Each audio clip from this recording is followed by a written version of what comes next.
Going twice. 3 times. Alright, I'll sum it up. So, last week, you guys were finishing up your business in... where was it? Oh, yes. You were finishing up your business with the Golden Heart, which is the island that is home to the Heart Tree of Thylea. Essentially, the heart of the world is located on that island. The tree itself guarded by a powerful beast, a creation of Kentamane, the 100-handed titan of destruction. Basically, much as he protects Thylea, his mighty legendary beast protects her tree. However, there was an incident involving a scorpion that was driven into a rage of murder and started killing everything on the island.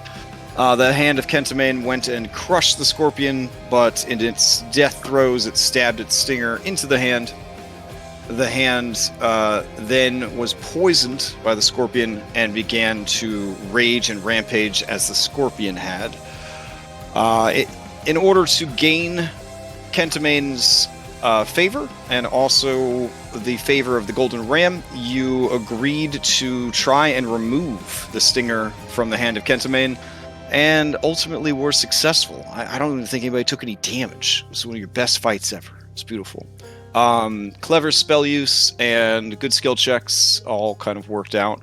Plus, I think RNGesus smiled on you a bit. There was a lot of misturns on the part of the hand as it flailed about in agony from the poison from the stinger.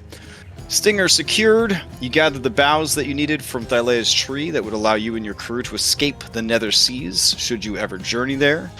You also spent 3 days making special olive oil and eating magic fruit. At the end of the 3 days, you went and sacrificed your anchor chain to Kentamane at his shrine, long abandoned and forgotten on the Isle of Golden Heart. So pleased was he with your offering and with the deed that you had done to spare and save the guardian he had placed over his wife's tree, that he was going to crush you to death. Not everybody wanted that gift of death, so they ran away.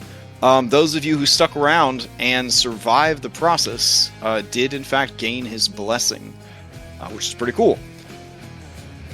Then you got the Golden Ram, this might be a little out of order here, to bring back Reset of Aresia, who had died to the Gigan of Fate, who had been summoned to kill her by Reset spinning the Wheel of Fortune on the Isle, on Scorpion Island in the Tower of the Lotus Witch, because a lot of shit goes on in this campaign.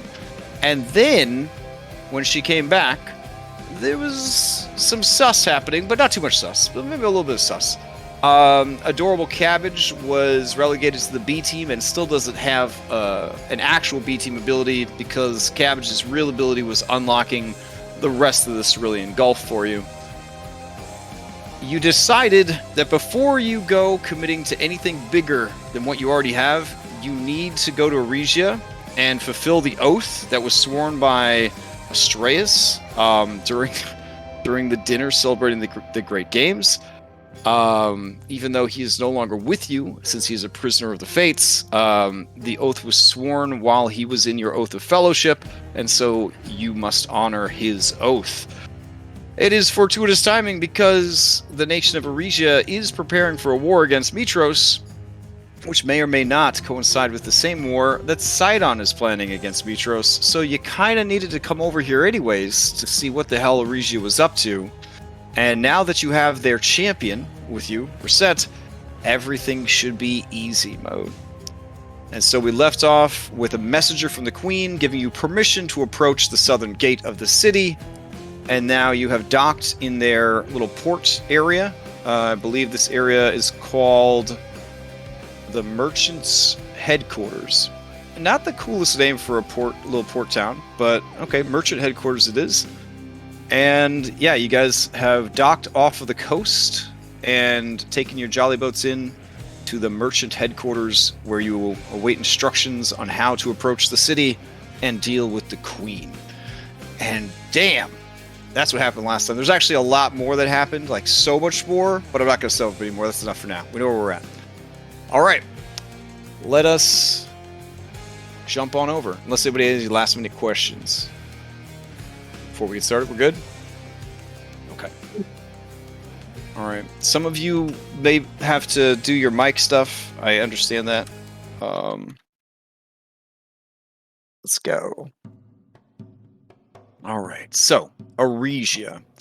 There is a map here for the little town of merchant headquarters. Oh my god, what is that? Did you guys hear that horrible sound? It's something. Okay. That was weird. I don't have anybody muted, do I? I got Red muted. I don't know why Red's muted. Maybe they're eating. No, I have an open mic now, so like push to talk. Oh, okay. My fans go. It may have been me. I scratched my shoulder, and my shoulder is next to my microphone. Oh. Sorry, I won't scratch my shoulder again. Or if I do, I will mute. Okay. I was so confused. It was like an eerie sound, like fingernails on the floorboards. And then I was back at Resident Evil 7. I was so scared. Or it was really fingernails on my shoulder, so... Okay, I don't know if that makes it better, honestly. All right, so... Is your shoulder made of chalkboards? I didn't want to say it, but like maybe some moisturizer. It was a very scaly scratching sound. I'm just saying, just a little bit of moisturizer could go a long way. All right. Okay. Yeah. And if you're choosing moisturizer, the official sponsor for tonight's stream, all right. Oh, so, you know what? The noise suppression thing turned itself off on my thing. Oh, well, we were derping around with stuff last night because of the thing that was going on. Yes. All right, so the NPC of most note here is Aketa. Aketa is boss of merchant headquarters. This is Aketa. Aketa is a tiefling, also known as a Stygian. And she warmly greets you as you approach. She comes out into the courtyard. She got a big entourage with her. Everyone curious about this mighty ship. Here, I'll just throw some entourage out here. There you go. Yeah. Randos. Okay. And as you guys approach, she is all smiles. Her eyes are bright. She is covered in jewels and jewelry. This is not something that an Aresian noble would do. But as she sees you all approaching, she shouts out to you, "Ahoy hoy! Are you the chosen of the Oracle?" Testing. Almost there, you're almost there. Gotta warm it up. Yeah. Here it comes. Testing. There we go. All right. Sweet. So yeah, she asked if you guys are the heroes, the chosen of the Oracle. It's paused. Oh, okay. We're theater minded it mostly, but yeah, I'm good. We throw it around. It's cool. Okay. Ahoy hoy. I'm gonna go up and hold out my fist. Okay. She proceeds to fist pound you. How hard was it? Judging by this creature's stat block, about as hard as a 9 strength, 14 dexterity person could provide. Nice. So perfect pressure. Perfect Aresian, yeah. With my 9 strength, 16 dexterity. Okay. Mm-hmm. She smiles even broader at you, and you see that she has chonky canines. Like, not just sharp canines, but this lady has big, thick teeth. And when she smiles, there are many of them. Kind of looks like a shark a little bit. She says, "So, you have come to Aresia. I don't suppose you have come here for trade." No, we came to speak with the queen. there is a chuckle from the crowd and from Aketa. And she says, oh, is this the business of the one who calls himself Astreus? Rosette sighs and says, "You know it. These she leans in and blocks her mouth a little bit and whispers, These outlanders. They have no manners."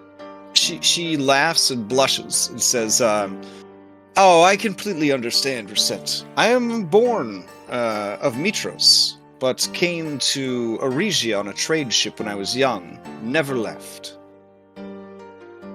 I guess you could say I exist between both worlds, and that is why my place is here, running merchant headquarters. Have you any idea how difficult the Queen is going to make things for you? Well, I can imagine. But probably beyond what I can imagine. With your debacle at the Great Games, and then taking the champion Endis with you. You are no longer held in the Queen's favor. And you know what's even worse? No. Do you see Astreus among us? She kind of squints her bright red eyes and says, I do not. Yeah. Any tips? The fact that you are here will help. Have you brought Endis back to her homeland? Yes, Endis is here. Oh, okay. Ahoy, You Endis. see Endis and other members of the B team getting off the ship, and Aketa seems a bit relieved that they are that she is with you, but then she actually seems bemused in sort of mischievous way and says, "Will you be able to keep her with you, or will you part ways?" That depends on what she wishes. I see. Well, I wish I could have been of more help to you, but my advice is simple. Approach the gates with humility, grace, strength, and a gift. And you may not be turned away.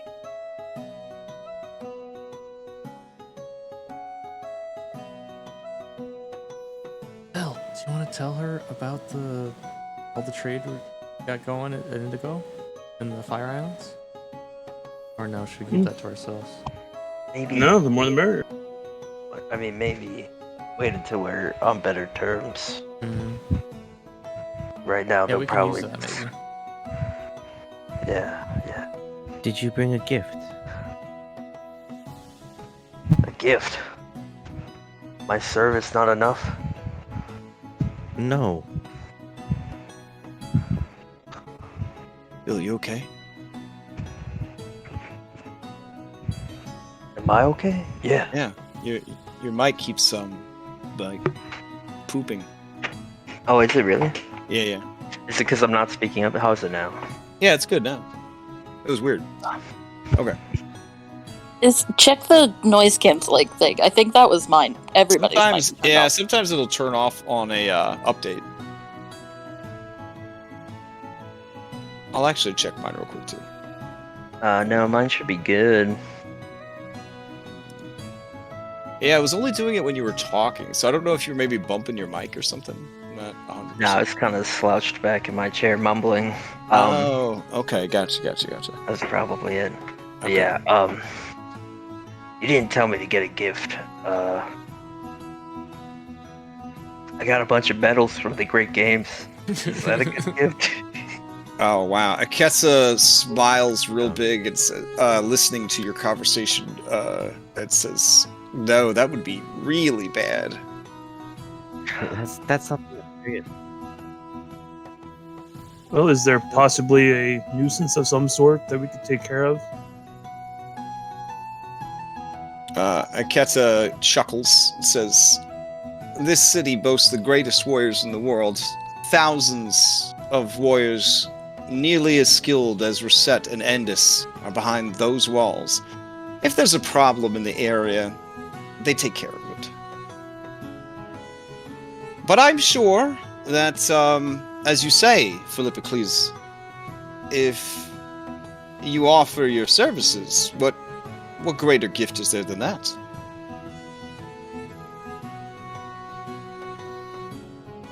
And the assembled crowds murmur. You can see that Endis is deliberately standing apart from the rest of the B team. Well, you'll head up these stairs, follow them out of town. There'll be a road that leads up the plateau to the southern gate. Thanks. Mhm. It looks like we have some of the art treasure from the Chimera Queen we could maybe give. True. That's still in the party inventory. Yeah, it could be like an opening the door gift. Worth mentioning, while they value sculpture in Mitros, they value painting in Aresia. Painting is the highest form of art other than martial arts. I think we got some paintings. In fact, it is rumored that in their art gallery is a painting worth 20,000 drachmae.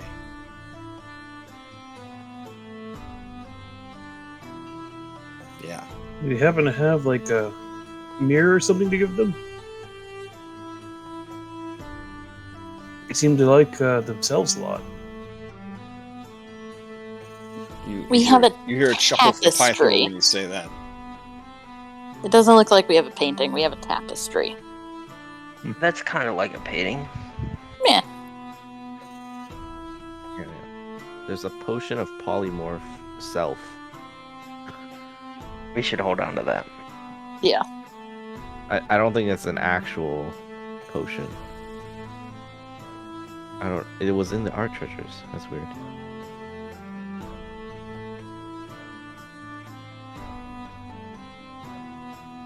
Okay. Yeah, you guys, and we also you guys Oh, we could ready also to give leave? her some of the blessed olive oil.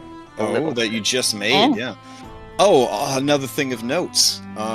Aresia considers themselves the greatest growers of olives in all of Thylea. And unfortunately, it's true. Other than the olives you just got from the Golden Hearts, Aresian olives are the greatest olives in the world. And they come in a number of different varieties, all of which are delicious, expensive, and have amazing properties. Okay. So yeah, let's give her the tapestry. Mitros, on the and other hand, is known for their wine, and so the two nations do trade back and forth because everybody love oil, everybody love wine. Oh, I know. Why don't each of you hold something? Or present something. So Phil, you can hold the tapestry.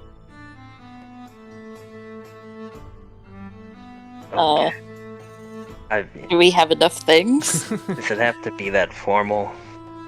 Why can't we just be like, look, we got you olive oil and this tapestry. Well, also remember that the more powerful you are in Aresian society, the more Spartan and destitute you try to live and appear. Like you try to have the most simple, non-adorned lifestyle. So it's very tricky. Like, what do you get without insulting, but without insulting? Something that has dual purpose. But also, I So would it's not just argue decoration. something that does not provide comfort. Oh. So, I mean, a tapestry would work with that. Olive oil is a simple gift, especially when it I mean, it's is from in a country. The Golden Heart, that might be. Well, yeah, I know, We but can- it's like quote unquote simple, which I feel like You're making a satisfies good the gift, yeah. requirement. You're Yeah. making a great, yeah. Another simple gift. We have the two-sided decanter that we got back in Mitros. It's just a tool.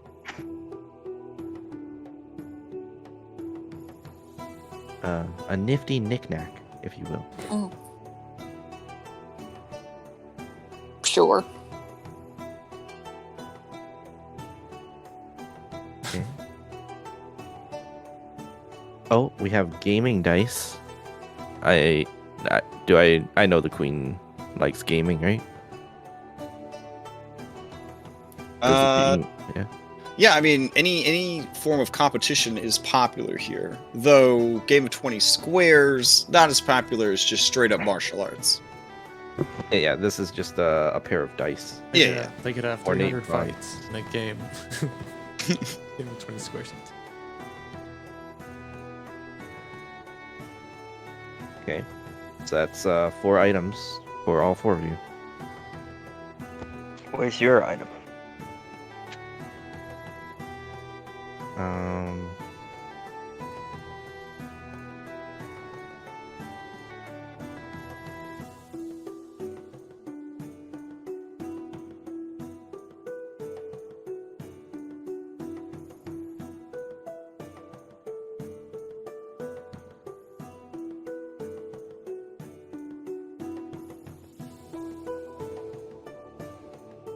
Oh, I mean, you guys could go. I'm just trying to provide some background ambiance while you guys are discussing things. My item can be well, first of all, my medals that I won. For Aresia, I guess, yeah. For Aresia.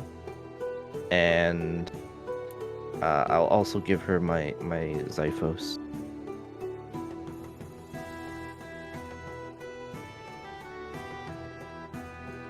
Well, are we ever going to use that glaive?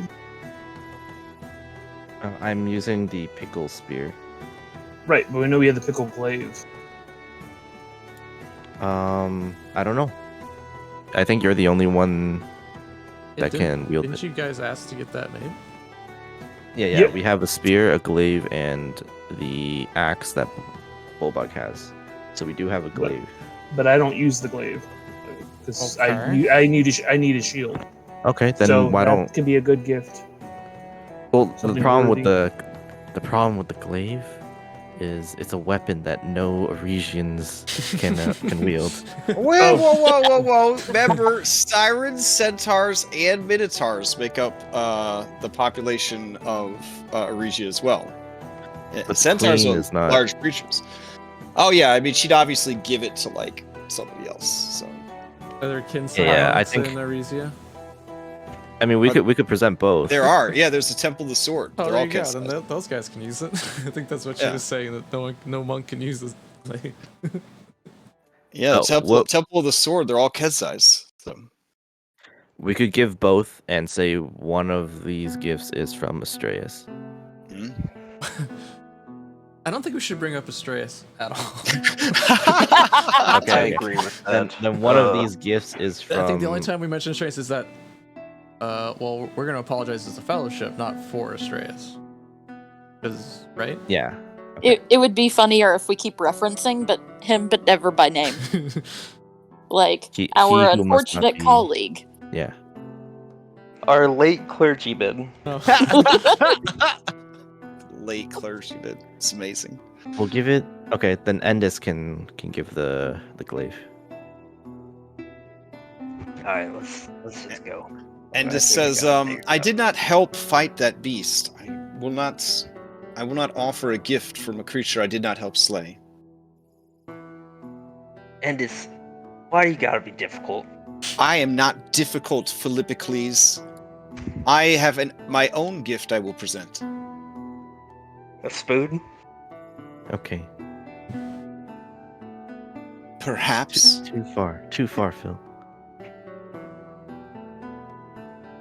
Yeah, I'm in. I'd rather just go on and get out of here. Let's- Yeah, I think we're good. I think we can go.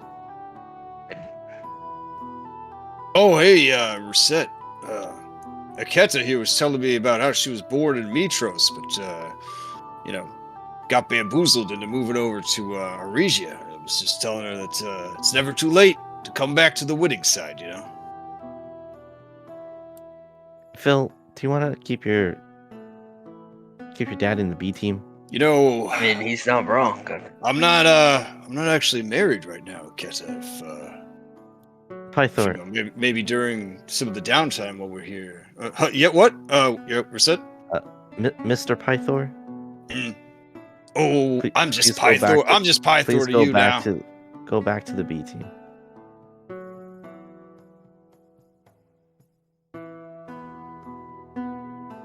All right, Aketsa waves at Pythor and laughs. Then she says, "Is there anyone on your ship I could talk to about possible shipping and or trade?"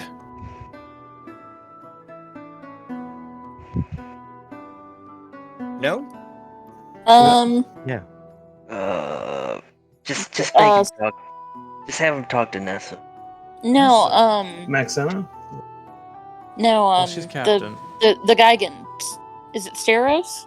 Am I remembering that right? Yeah. I think, but when Well, he doesn't do anything about trading, does he? I don't know if we have anyone. Well, I who's mean, kind of our he's, trade person. like, crafty. I don't know. That's what Is I it thought. all right for me to approach your ship, but I'll sort it out myself? Just talk to Well, Chandras. Ask for Chandras. He'll sort you Oh, out. I have heard of Chandras. And she rubs her hands together. She heads towards your ship, followed by her entourage. She receives 43 glares as she walks away. All right. Oh no. I immediately dispatch Skilla to follow her. Okay, you said Skillet to follow. Wow. Fair enough. that kind of girl, huh? All right, I will take you guys back to the full map of Aresia.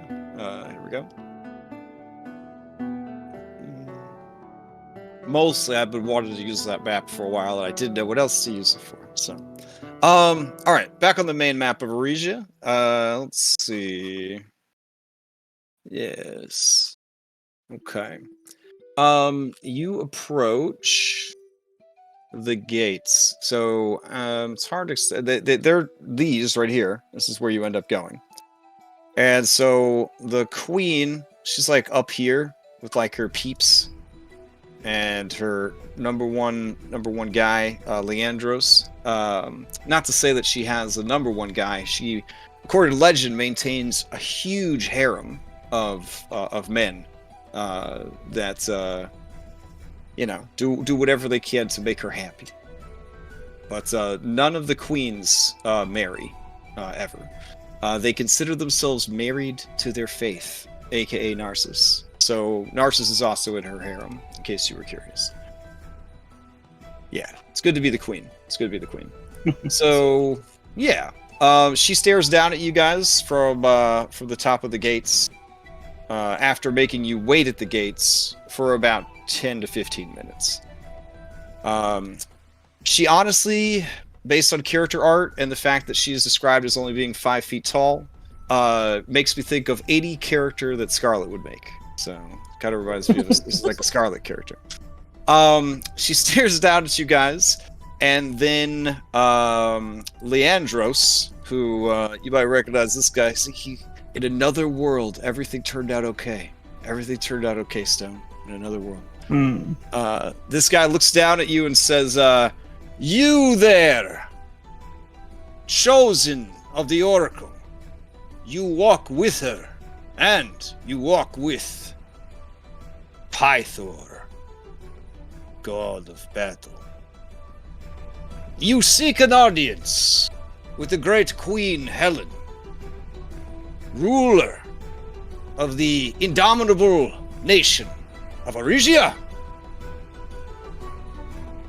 What have you to present before the Queen at the gates of our invincible city?"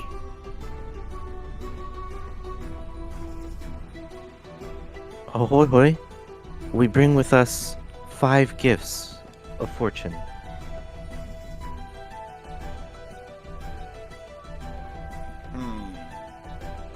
Present them.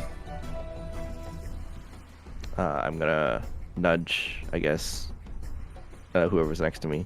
Phil. Okay. I bear a tapestry taken from the Chimeric Queen's hoard. It shall look marvelous in your palace, Queen Helen. Okay. Since we didn't actually discuss what the tapestry depicted, can you describe it to us? What is depicted on this tapestry? Let me just find a picture. Okay. If it is the one of Alvis, please do not show it on stream. Because I heard Larionis actually commissioned a professional artist, paid them 400 Canadian dollars to do a real-life Renaissance-style painting of... No, that didn't really happen, but kind of sounds like something that would happen.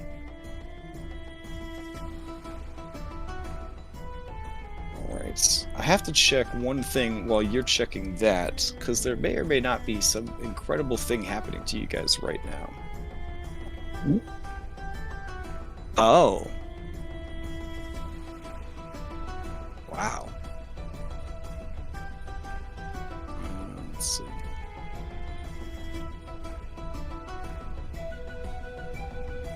Oh, okay, dope. Yeah. So your closeness to the city, being outsiders of Aresia, you do feel a bit of a discomfort, even standing at the gates of this city. Hypatia, you know that this is a magical effect. Huh. More than likely, it is a mixture of abjuration magic and enchantment magic. But it seems to blanket the entire city.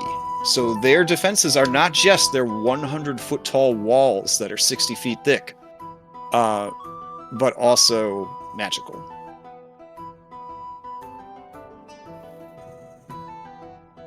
Interesting.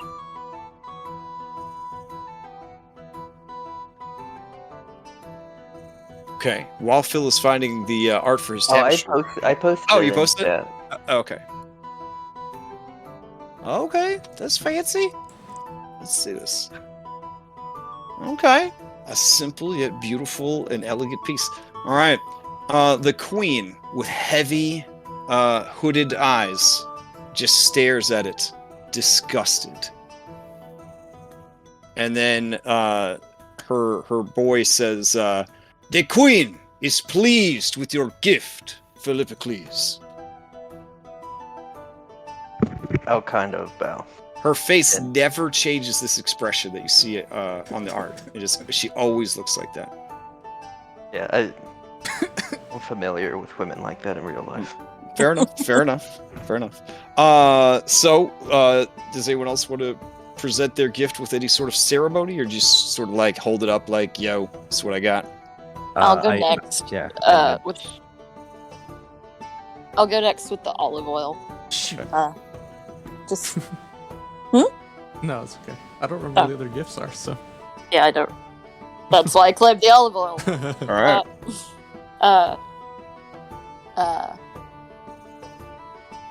Who's Nice. talking as me? Anyway, my apologies. My queen, I present to you a simple bottle of olive oil.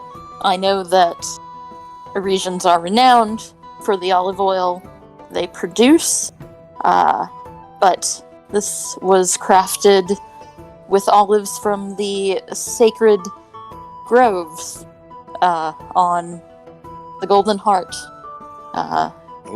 There's a gasp and a murmur up on the wall. You see the queen's eyes open 1 millimeter larger than they were before. It's hard to tell from 100-something feet away, but you're pretty sure they opened a little bit. Yeah. All right, Leandros, with much animation in his movement, says, "The queen is stunned by the generosity of this gift. Thank you, Hypatia." You're quite welcome. I'll nudge Cyrus. My queen, I wish to present you with this weapon. forged from the bones of the great Picklesaurus off the Indigo Isles, There is another gasp. slain Is it by our true? party's own hand. Leandros looks like he's gonna faint, but the queen stares, bored and impassively. Posted in chat. She shrugs a little, and Leandros says, "This gift is mighty, as are you, hero. Thank you."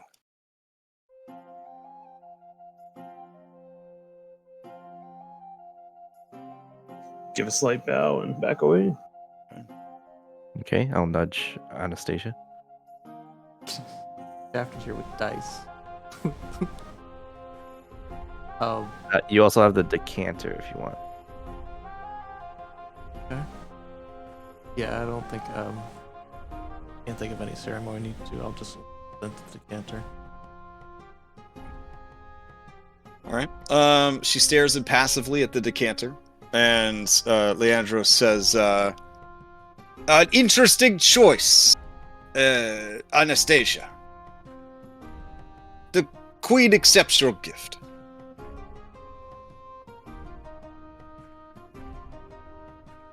Oh, I guess I could have. Never mind. Go on. I mean, you should could- more. Okay, yeah. You could add. Yeah, sorry. I just thought of something. So I'll explain. This was, this decanter was used in our great deception of Idon himself at the Rock of Esther.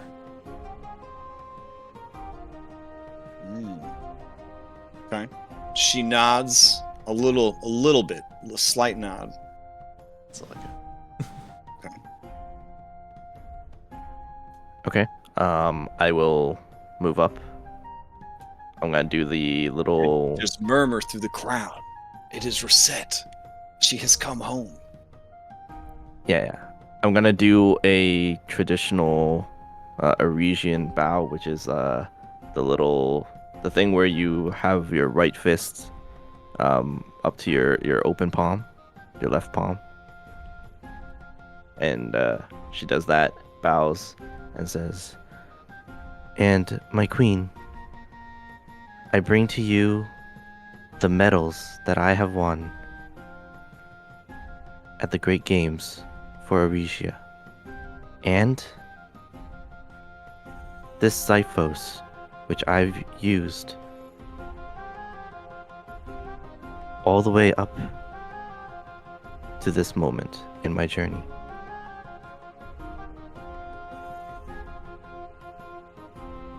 Upon seeing the medals that you won, and the fact that you are giving them to Aresia, that seems to go over really well. The queen's head moves a bit, and her eyes actually focus on the gift.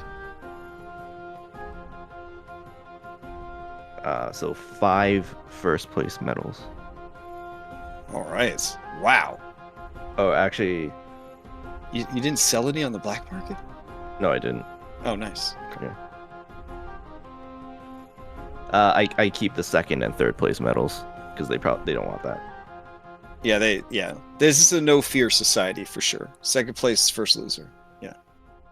Like, better luck next year. All right. Yeah, looking impressed. Leandros says, "Reset, you bring pride to our nation. The queen is very pleased with your service. Much more pleased than with the champions we had to send in your absence." And there is a low murmur through the crowd, assembled up on the wall. The champions. Talking about Psy. And this. Oh. And the guy that died in the first round was eaten by a land shark. Yeah, they had a terrible showing. During the wars, when they would actually march all the way to Mitros, because Aresia doesn't have a very good navy, and then they would surprise attack from the Old Wood, and they would just burn entire sections of Mitros to the ground. These people were total badass Marines, and they just couldn't get it to happen in the Great Games. And then that guy, your clergyman, man, he just salted the wound publicly in front of everyone. Anyways, is that the end of the presentation of the gifts? I believe so. Okay.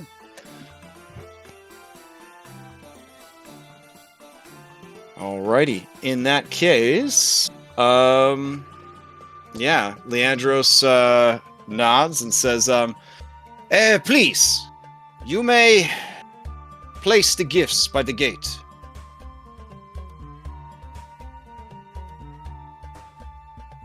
Just like in a pile?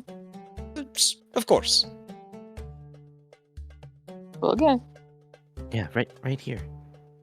I point at just any spot next to the gate. Now, based on what you've heard about the queen, she is so short that she is either standing on something, someone is holding her up, or she is levitating to be able to see over that wall. Must say nothing, must say nothing, must say nothing. You realize that it is more than likely levitation, because she does fly up and onto the top of the wall. As she does, there is a particle effect of gold, yellow, red, and orange feathers that fall away from her and then burn up as they go. Anastasia, it's close to style infringement. I'm gonna be honest, it's very close to style infringement.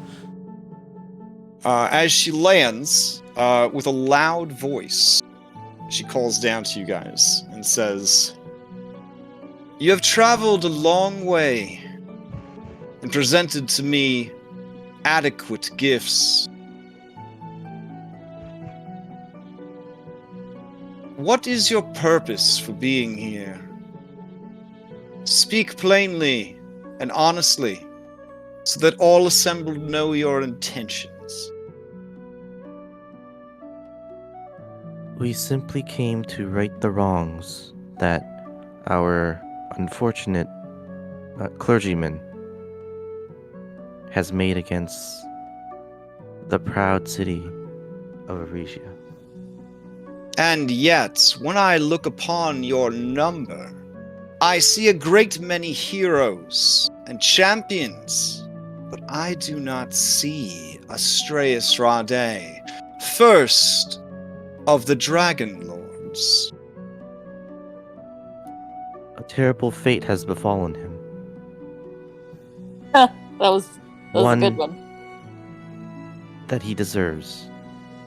Oh, dang. Pythor's, you hear him kind of grunt, like, I'm gonna punch Reset in the back of the head. But Falana, you look back, you see Falana has her hand on his bicep, and he's holding it back. Graxus, same situation. Graxus looks super pissed, but Versi is kind of holding him back. He's kind of holding her back too, I'll be honest. There's half the snakes are glaring at Reset, but also some snakes are looking back at Pythor and Graxus and shaking their heads no. Mm-hmm. The queen sort of smiles when you say that, Reset. Like, you see the left side of her lip move a little bit in the upward direction. She says, "Yet you honored your oath of fellowship and came in his stead.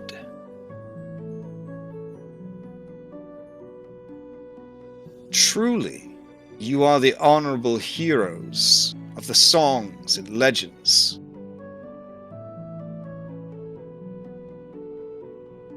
The trespass that was made against my people by your ally is felt even now. The embarrassment that he brought upon us will be hard to forgive. I have listened to the songs and stories. I know of your great labors, 4 in number.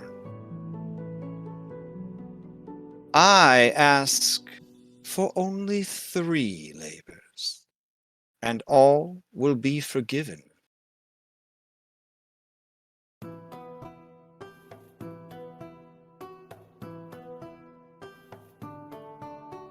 I make a please share gesture. She says, well, the labors will be of my choosing, guided, of course, as I always am, by the great god of beauty himself, Narcissus.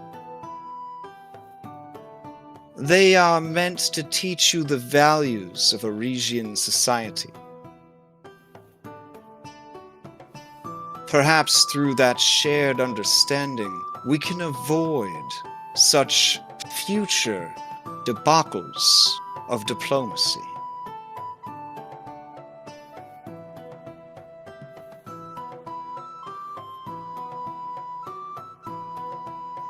That would be good.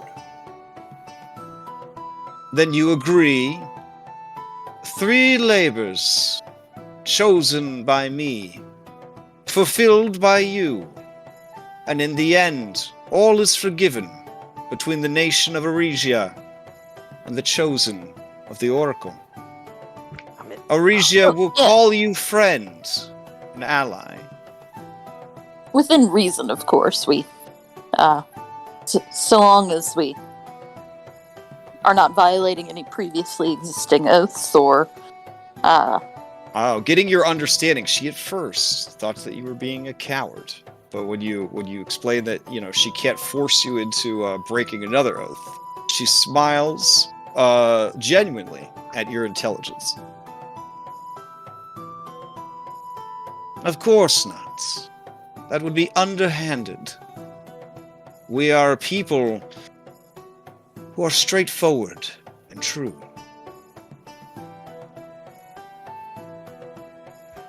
I Very will well, not then. select any labors that would endanger any previous oaths you may have sworn.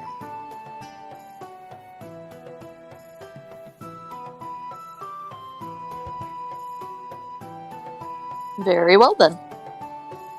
Excellent. The first labor is simple. I have seen your ship, and it truly is the stuff of legends.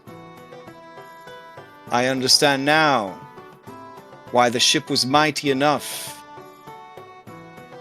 to defy the strength even of Sidon, the Stormlord. I do not ask for your ship, for it is bound to you by fate. But I should like a ship very much like it for myself. Your first labor is that the chosen of the Oracle will build for me, the Queen of Aresia, a great ship.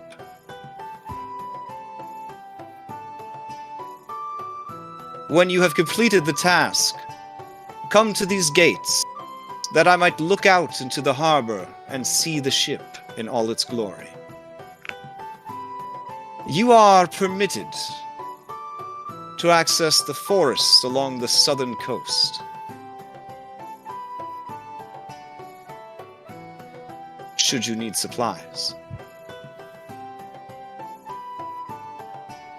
But for now, the gates of the city will remain closed to you, as we are in a time of turmoil. I hope you understand. Should you need anything that a city could provide, the merchant's headquarters are open to all. Go forth and complete your first labor, and we will speak again, heroes. And she just sort of walks off the back of the wall and just falls out of sight.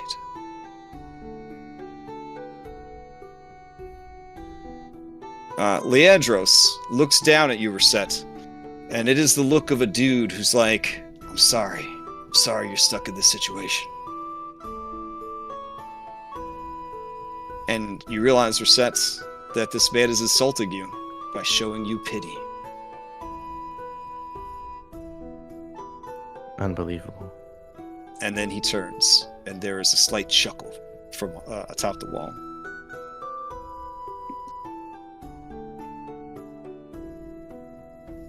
Okay. Let us get started.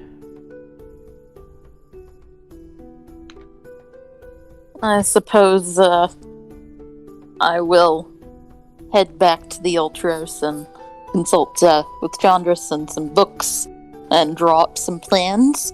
That's probably the only way I can help. As you get closer to the ship, your cell phone signal with Skilla does come back online. Do you eavesdrop or do you not eavesdrop? I'm not going to go into her senses. Okay, but you're just will gonna ask have a for what's report up. later. Okay, Yeah. got it. Okay. I'll do the. We can still like mentally communicate. I'll just be like, "What's up?" Fair enough. Like walkie-talkies. Got it. Yeah. She informs you that the woman is overly friendly towards Chandris, but Chandris is keeping it super professional. Oh boy. He's using his clipboard as a shield against her advances.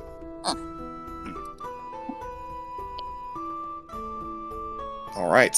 I'll tell Skilla to go tell Kaishan to set some of her belongings on fire. Oh, okay. Accidentally. Fair. Okay. She's so bemused by the appearance of a live dragon that she offers it more things to burn. Because she's got hella money, and it's worth it to watch a dragon burn your stuff. What a story this is gonna make. Yeah. All right. You guys head back down the mountain, I guess. I guess I'm gonna take get all the rowers, and we're gonna go cut down forest and get all the trees. Pythor claps you on the back, and he says, "Boy, this is what I'm talking about. What a great adventure to bring me on. Labors? Oh, Yeah. the only problem is I don't know how to build a boat either. Yeah, I don't know. Yeah. I thought we'd just go cut down the forest and let the nerds figure it out. yeah. That's my plan. All right. You see your favorite sailor from last week, Tucker.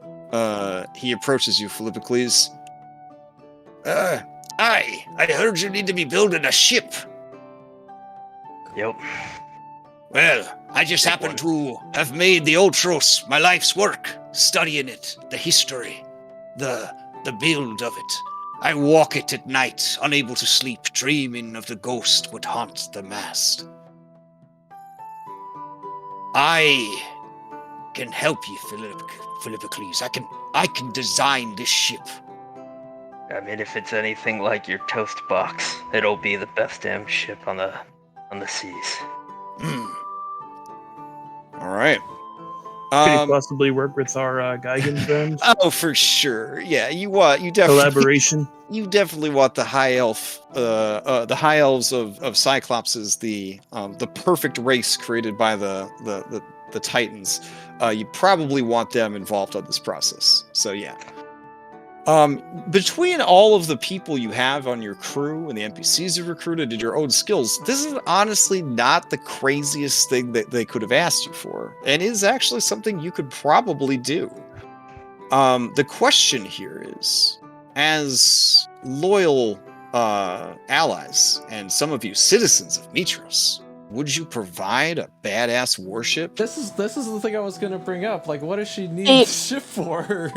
We do the Unless we make it a decorative thing, but yeah, we could do the Falcon of Winter Soldier thing. Like, there's like a off switch. It feels very similar to the gift scenario you got put in, where if you made a great ship, it's probably bad. But if you make her a bad ship, it's probably bad. But if you make a mediocre ship, it's probably bad. Building the ship isn't the problem for you guys. It's what kind of ship are you going to make her? Here's Make what the we're gonna do. We're gonna underline key weaknesses inside of the ship that only Yeah. we know about. And Yeah, if so that if it's real easy So- to take down if we need to. An Achilles heel, if you will. So obviously Oh. Sidon's after us, right? Yeah. Other ships aren't really hindered on when they sail across the thing, right? The only Well, reason we unless think we are- they oppose him. yeah. Yeah. And also I thought kind of the real badass thing about the Ultros is Dianthus and the That's what I bats. mean, yeah. Yeah, we're not gonna get another Dianthus. yeah, we're No, not absolutely not. killing any That's- more Fae. Yeah, no, the ship is essentially a living embodiment of his own blood, which is what grants it protection against his power. So. Yeah, so nothing we could do could make it an equal. Why don't you That's just? what she wants. Why Well, I don't we don't just care. make it? Exactly. Well, here, it's simple. We don't have to make it a warship. Why don't you just make it a Pleasure barge for her and her harem. not a pleasure barge, a gym? A gym? Yeah, for her soldiers. Look, all right, maybe if All they we Oh, do- also, I need to ask: are you having this conversation in front of Endis? Do you trust her enough to bring her into this project, or do you? No, she's right there. I know. I'm just saying, like, you know, like, because I say more than you were set, is definitely walking a line between two worlds right now. Like I'm not gonna tell your her. destiny is set in stone. You know, you have to move on. It's not about Mitros. It's not about Aresia. It's about the Order of the Dragonlords for you. Mhm. But for Endis, you know, like, it never stopped being Aresia. Oh, I'm not gonna tell her to leave. Okay. Dang. All right. She is a bit stunned by your trust, and you know that actually was a better decision than shutting her out. Okay. Yeah, Um, I would not have had the they said- weaknesses discussion. Yeah, Well, yeah, yeah. I assume you did have bring the that up weaknesses later. discussion. But she But does when you're talking about what kind of ship. Endis says it sounds like she wants a ship that is the same as the Ultros, a ship of war. It And did what sound that way, greater- but she didn't say that What greater warship specifically. than one that can carry 1,000 Aresians? So a transport instead of the Troop warship? transport. Oh man. Don't. Transport and a place for them to practice. I mean, well, we're gonna try and convince her not to go to war anyway, so. Right? Yeah, she said complete these labors, and they'll Exactly. consider us friend and ally. If they are friend and ally, then I would want them to have the ship. Exactly. Yeah. So we don't have to make it extravagant because she doesn't want anything extravagant. Just something that works for Aresia. In fact, if you made it fancier than the Ultros, she'd be insulted. Mm-hmm. We keep it simple, but as big as the Ultros, and can carry a lot of people. You know me. I can't stand spending a day without training. Just imagine how bad it would be if you're trying to transport 1,000 Aresians. I think she would appreciate the empty space. I mean, let's just build her the best ship we can build, and if it's a problem later, we just take care of it ourselves. Exactly. Our goal here isn't. I want the soldiers of Aresia to fight with us against Sidon. Thank you. That is why I'm here. When you say that, Endis, who maybe for this entire labor represents Aresia, she stares at you intently, Flipcles, and she nods at you.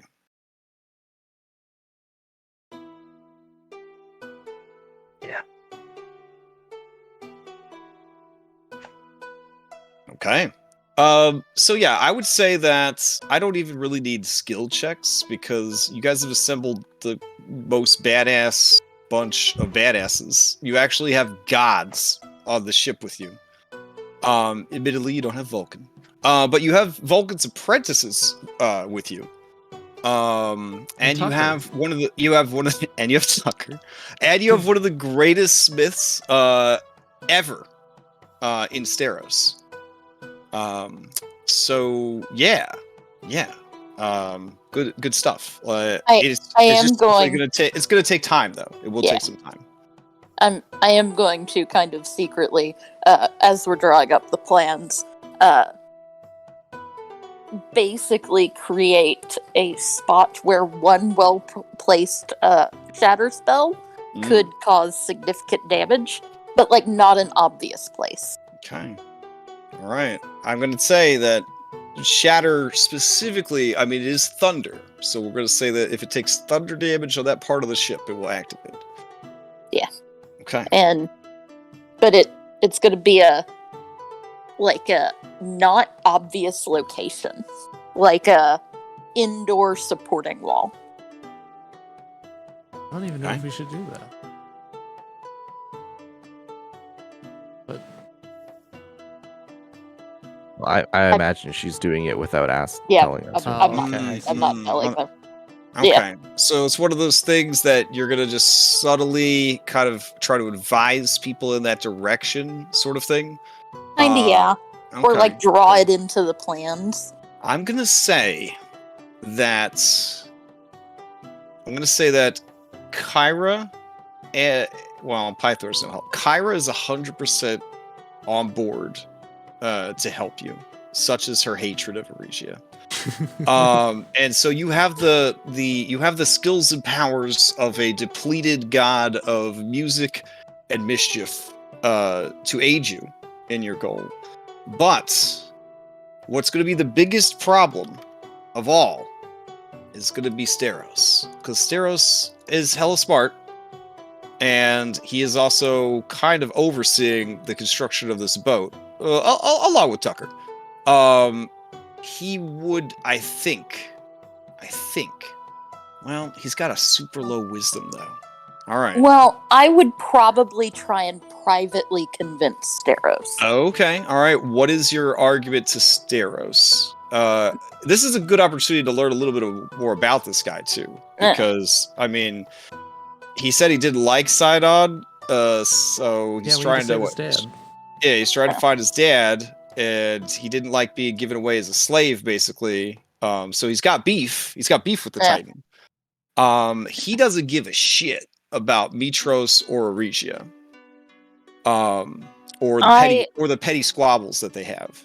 I would explain that I thought that it's likely a scheme of Sidon to encourage Aresia to go to war with Mitros, so that Aresia would not assist us in the war against Sidon. And that if Aresia does go to war with Mitros, likely Aresia would end up fighting against us on the side of Sidon. And that I merely want a failsafe. It would, like I said, it would be an interior wall, essentially so that someone would have to be inside the ship to do the damage. If enough damage from outside the ship were to reach inside to trigger it, it would be sunk anyway. Okay. Give me a persuasion intelligence. Okay. Kyra will assist using wingman and hype man skills accordingly. Okay.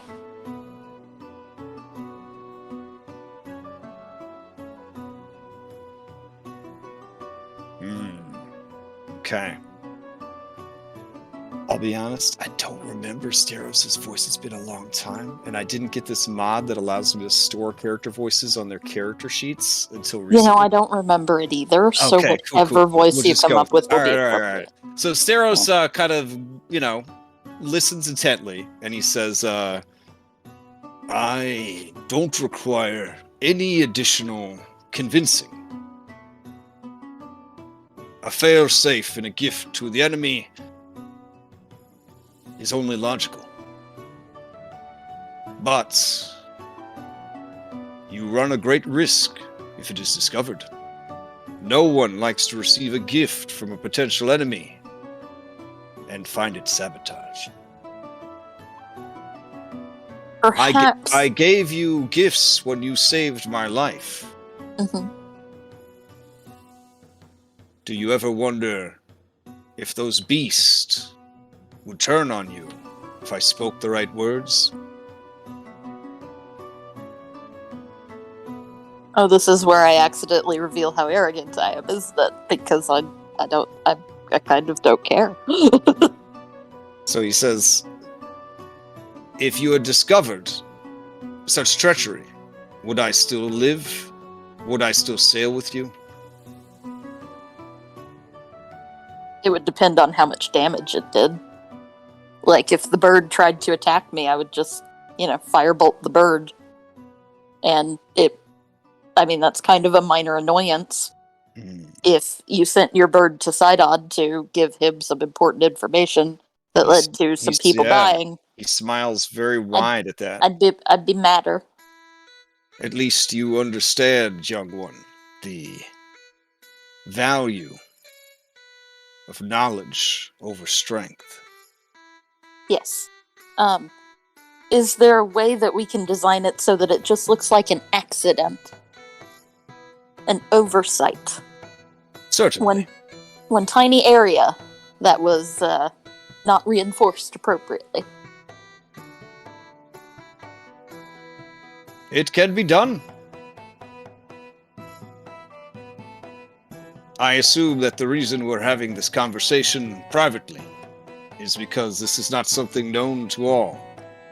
That is understandable. Those of diminished intellect can rarely understand the value of such schemes. Of course. Then it will be done. Excellent.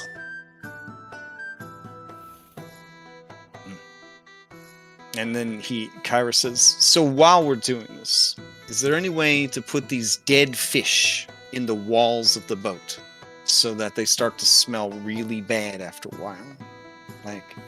And then animate into zombie fish. So when you break open the wall, they jump out and they bite you on the face and they pull off your nose. Cyril's just kind of stares at her, and then he looks at you. I'm also staring at her. Yeah, and he says, as seen here. Yes. Yes. And then we just walk away. Okay. Alright. So yeah, you guys build a baller-ass ship. I'm gonna say that it takes about 10 days? Sounds about right. That sounds heroic. One thing I want to do during the process. Yeah. I'm just going to, at some point, I guess, go off to the side and check my amulet. Oh, yes. There has certainly been enough time, probably around the 8th day of labors, of the labor, that there's probably enough charge now that the amulet's kind of comes back when you open it, Harry Potter style, like she's back in the portrait. And she says, Reset. You have strength again? I do. Yes. Take a look. Maybe just kind of hold it so she can see the ship? Yeah. She says, did you sink your ship since I saw you last? Wait, we're on the surface again. That's good. We are in Aresia. Oh. Why? To apologize for what Astraeus did. Oh, that buffoon. Yeah. Well, good. The sooner we clean up... I don't believe you deserve to call him a buffoon. You have the right to call him that. What did you say to me? After what you did? After what I did? I have done nothing but look out for your best interests. Oh, really? Everything I've done, Reset, has been for you. You understand that, don't you? I'd like to believe that. Well, then believe it.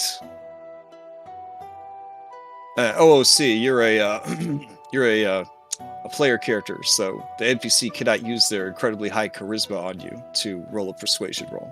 But they're trying. You hear the furious rolling of dice from inside the amulet.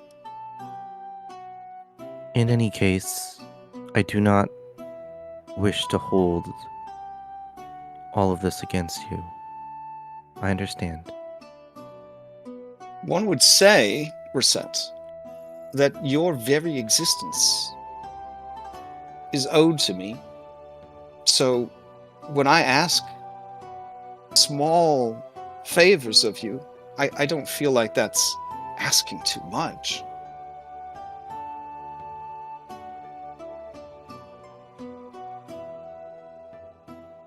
But fine, I'm willing to move forward past what happened, and what do you need? You obviously called on me for a reason. You need to promise me one thing. Hmm. If I am to continue to listen to you.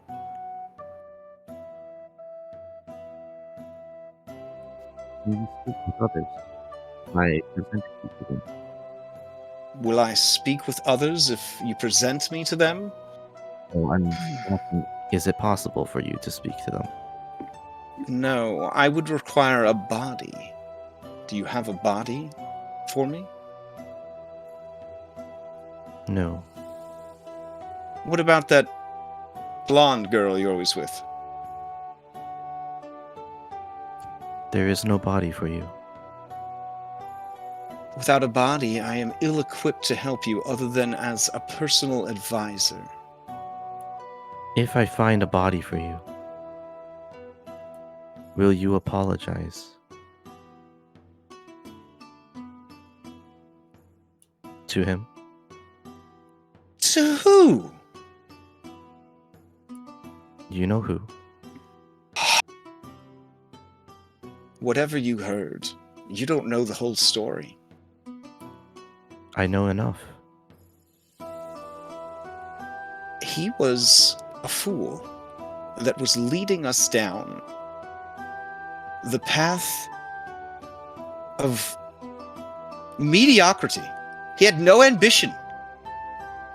Why share when you could take, Reset? I take it your answer is no then. I'll think about it.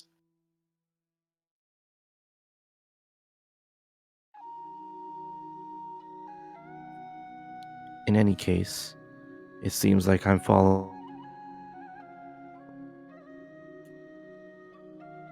And I guess I'll show her the ship.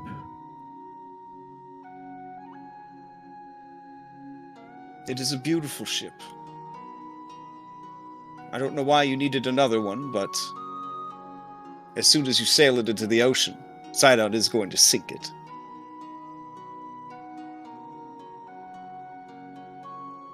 Unless... For us. Is that why you contacted me? Do you need to know how to bind a soul to the boat? No, we are not binding a soul.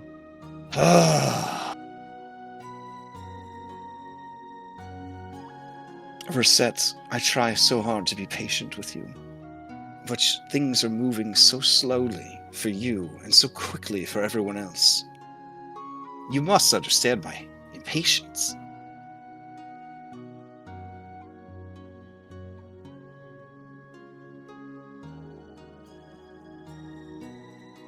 I don't know. What do you want me to do? I don't even know myself. I want revenge on Sidon. I want to see him suffer. And I want you to be great, powerful. I want you to have all the things that were denied to me.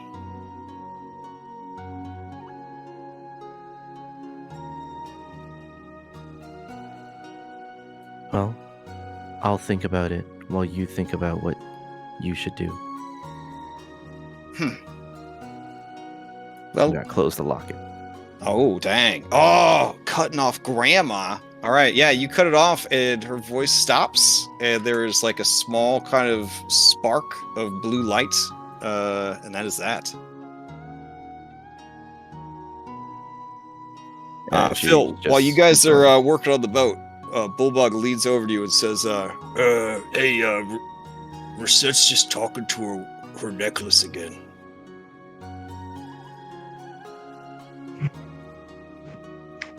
She just sort of stares at it and mumbles. Is that weird, Phil? Yeah, it's weird. I mean, she talks about how hardworking she is, and here we are building the boat, and she's over there talking to jewelry. Chandras walks by with his clipboard. He hasn't done any physical labor this entire project. And he says, now, Philippocles, everyone's entitled to 2 15-minute breaks and a 30-minute lunch break every day. You know this. If she wants to spend it talking to herself, who are we to judge? She has gone through an ordeal. Amongst the chosen, I understand you are one of the few who have not met death. That's, impressive. You told me it's... I thought it was gonna happen many times, but I'm still here and still working, and... Yeah, this is my boy. My boy spits in the face of death. And Bulldog runs to the other side of you and says, yeah, he spits in the face of death. If Lutheria was here right now, oh man. You know what he would say if Lutheria was here right now? And you see people around him start... It doesn't need to be said, buddy. Workers nearby are cringing, waiting for something horrible to happen. And then Bulldog says, it'd be cool. What would happen would be cool, but that's all I'm going to say. And you hear a sigh. You hear a sigh of relief as the workers go back to fitting boards and, using lathes. I don't know, building boat shit, hammers. I'm sure there's that. I don't know. Yeah. Chandras just shakes his head and keeps walking. All right. It is not easy work. 10 days, though, quite a turnaround to create a mighty vessel worthy of the queen. Does anybody have any personal touches they want to add? Any suggestions that they want? Or are you just presenting a very practical, functional, but expertly made warship suitable for troop transport above all other functions? So no private cabins, none of that. Just lots of open space for stuffing as many Aresian Marines in there as possible. Maybe a figurehead of 2 spears across a shield. Ooh, that's No. pretty... Dragon. So that they Dragon. know we made it. Ooh. So that everyone knows we made it. So that it would look bad for them to fight us with the ship that we made for them. Iris sneaks over and says, wouldn't it be cool? All right, she's busy right now. Wouldn't it be cool if we made a lifelike wooden Versi figurehead, since chosen of the Oracle? She's the Oracle. She ain't bad to look at, and she's a fish person too, so the water, and she's Sidon's daughter. So there's a lot of parallels there, but in positive and empowering ways. No, I think a dragon's good. Okay. What about the flag? Should we just make it the pride of Aresia, or do you want to do something else with it? I mean, that flag's sounds pretty fine. easy to replace. Let's just do Pride of Aresia. Yeah. Probably like red too. Let's just they put do your like red. face on it, Rosette. Let's just put your face on it. You are their could put- champion. You will not put my face on it. Well, what about this? What if we put swimsuit reset on the center sail, and when we reveal it to her, right when she's looking at it, we pull the rope, and then she's staring at, giant swimsuit reset. You will not. Oh. Well, I wish you had said that 3 days ago. God damn it! Me, damn it! Whatever. Now I'm just gonna have to have the world's biggest lewd blanket. Oh wait, no, I can just put it on our ship. Oh jeez, what was I thinking? Awesome. Wait, what? She runs off, trying to chase her, but never reaching her. There. At some Okay. point, while the muscle people are doing the muscle things, I want to surreptitiously kind of go inspect the walls and just, see what kind of magic is on them, how one would get past said magic. It's really just an intellectual exercise. Wink. Steros, in possession of the now outlawed artificer class, he chuckles as you cast detect magic. It says, "A true failsafe would never be so easy to spot. There's no magic at work, only fine craftsmanship." No, I mean the city walls. Oh, the city walls. Okay. Yes. Yeah, so the city walls, this is also something that you could probably dig deep with a history check. If you wanted to tap Chandras for that, you would do it with advantage. Sure. You guys could, put your coconuts together. Oh, Again, my. Oh, just my. An Okay. intellectual exercise. How would Wow. one get past these walls if one needed to? So you bring Steros in for a full think tank experience, and you actually bring Kyra in because she's been around a while and hates Aresia, and you get some pretty incredible information, Hypatia. Do you want it secretly, or do you want? Is it okay if I tell you in front of everybody? You can tell me in front of everybody. Okay. So the city is in possession of an ancient artifact from the Second Age of Magic. Oh. Yeah. This thing is called the Palladium. It is an artifact of incredible abjuration magic. It essentially serves as the living heart of the city of Aresia, essentially strengthening the walls, making them immune to siege monsters, and empowering the defenders of the city. So as long as you are in defense of the city, all your shit is done at advantage. Oh. Yeah. It's also during that time, because you rolled a natural 20 on this history check and you had a bunch of super smart people there, that you find out that there was one king in the history of the city. One of the founding kings, and the emo goth edgelord of the OG Dragonlords. Oh. Yeah. This guy's name was Karpythos, and his boo-boo bear, I want to say Nemesine. So basically, these two people, as soon as they got to the New World, they quit the Dragonlords. The two of them, and were like, "This world's dope. Let's go make a name for ourselves our way." And they took their dragons and they left. And nobody really talks about it because it was kind of like as soon as they hit the shores, and they're like, "We're all working together." These two were like, "I'm out," and they quit the order and left. Apparently for them, they had had enough of whatever, the Dragonlords were doing, and they thought they could, do better themselves. Yeah. So they went on to found the city of Aresia, and while the Dragonlords were busy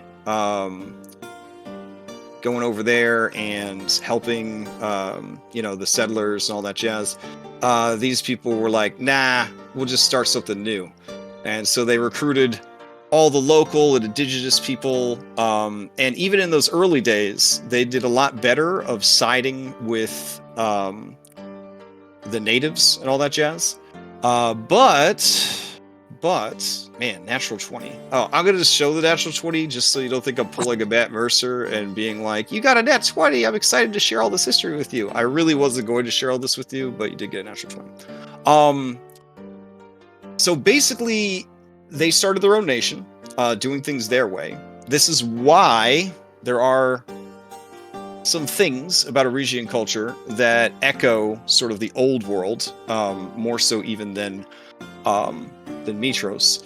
And they did agree when the first war broke out that they would side with Lutheria. However, they didn't actually follow through on that promise. Actually, it was an oath. They did not follow through on the oath because they had regrets about fighting against their former allies after all. But they had already reaped all the bennies of being friends with Lutheria, and that included exceptionally long lifespans for humans. And so they got effed up pretty bad. The entire family was wiped out, except for one daughter named Calliope that you learned about last week. Calliope went on to try and make peace with Mitros and seek forgiveness for not helping them in the war and all that jazz. But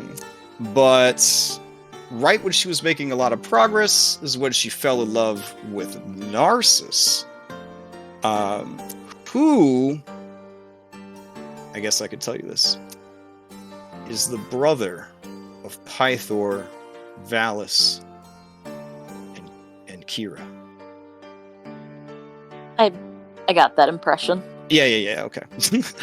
I had incited that. Yes, fair. So once she fell in love with him and stole him away, especially after he had sworn an oath to marry whoever caught the stag, and then somebody did, but before they got back, he was gone. It's a mess. It's a mess.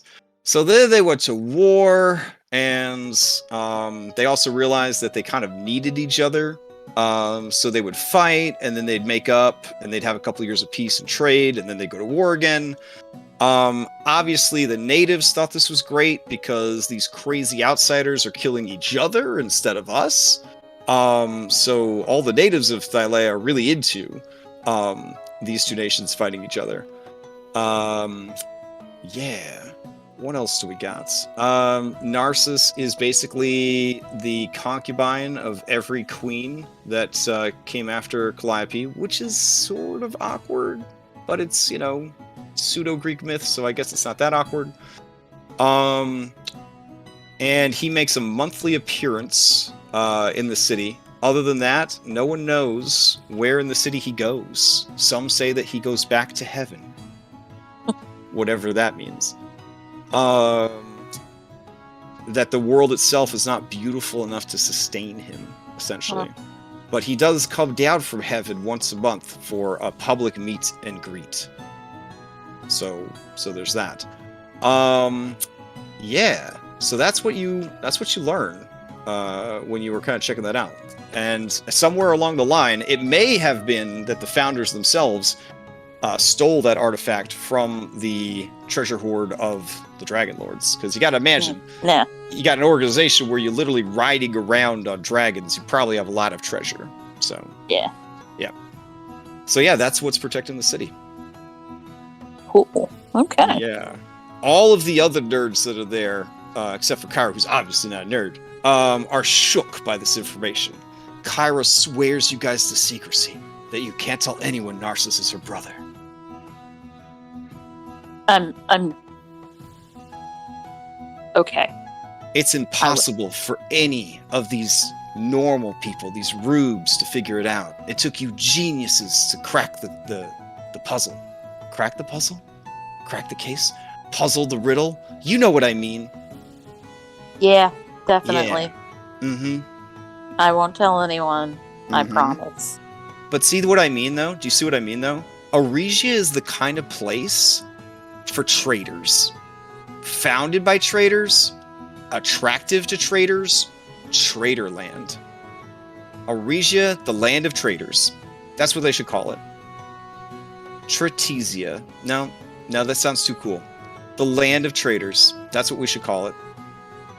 You know, it sounds like you're holding a grudge against people who lived and died a really long time ago. Lived and died, he's still alive! He's right in that city over there! Well, okay, the one, but like...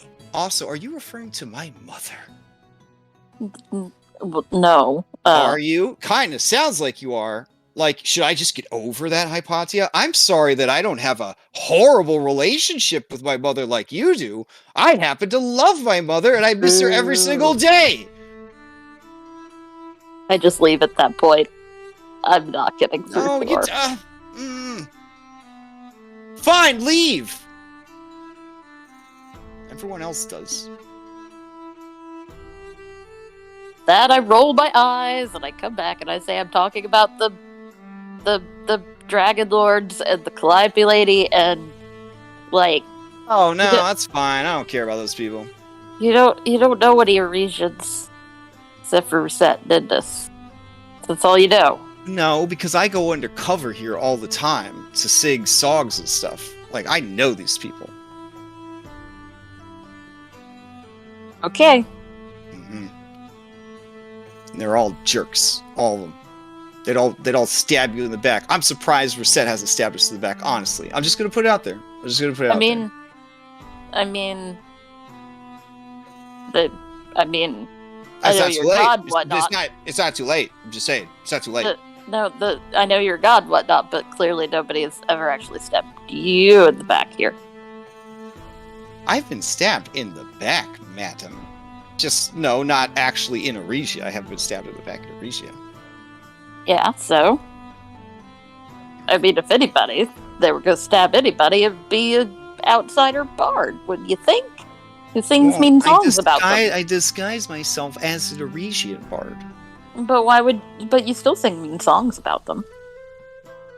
Well, yeah, that's why I have to keep coming up with new personas all the time. I spent a lot... Do you not remember Justin of the Timberlakes? When I tried to start, like, an adventuring band here, and it, like, all fell apart because Justin went off on his own for a solo career, and, like, everybody was just left high and dry? I told you about this when we first met. I've been to Aresia, okay? I live the Aresian life, okay? Pro tip, always disguise yourself as a servant. You get to stay in the fanciest places and eat all the best food. I should write a travel book. Anyways, just be careful. That's all I'm saying. Just be careful. You are exhausting. And I'm gonna go away. But, like, I say it endearingly. Yeah, no, she understands. She had to grow up with Valis. I mean, you know. Alright. So, you discover that quite a bit of juicy nugs about the city. Anyone else have any other biz that they get up to during the 10 days? It's no time for downtime, because everybody is contributing. Everybody. Driven by the Oath of Fellowship. Meanwhile, who knows what Astraeus is up to? We won't even do a camera cut to find out. We'll just leave it a mystery. You guys fulfill his labor. 10 grueling days of hard work and shipbuilding. Okay. Well, we get it done. All right, you get it done. You head back to the gates and present yourselves before the queen. Okay. Leandros appears, as does the queen, after a good amount of time has passed. Leandros goes through the whole thing again. about the great queen of Aresia, etc., etc., etc. Blah blah blah blah blah blah blah. Reintroduces everyone at length, and then says, "Heroes, we have watched your progress from afar. Truly, you have built for the Queen a mighty ship.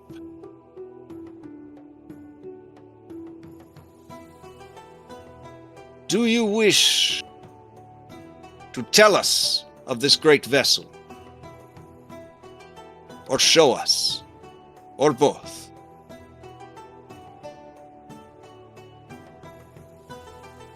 Okay, now Reset, you know that this is a test because either of those options would be bragging. If you're confident in the work you've done, the work should speak for itself. This is information that only your group's going to have. Other group doesn't have it. Aresia did it. They're going to be caught by all these tricks. Okay. Okay. So she says, show us or tell us? Mm-hmm. But you know that both are the wrong answers. Okay. But you do need to answer. Hypatia. Hmm? I don't know the answer to this riddle. We can't What do you show mean? them or tell them. Then tell them that, What the queen thinks? That's what it give is, him the whatever keys. that is. Just give them the keys and say enjoy Yeah. it. Give them yeah, keys. so basically just say something real vague, like, it is a true, or like a ship built to be true to the spirits of Regia. We can't brag. And- we can't brag. Well, that's just a telling them. fact. It's vague. It's just we a can't fact. tell them anything. No. May I? Oh, Well, but yes. just Oh, okay. Don't even talk. Cool. Queen, I trust in your. She looks at you just like her character art. I trust in your skill and knowledge to know the quality of the ship we present. She nods. Your first labor is complete.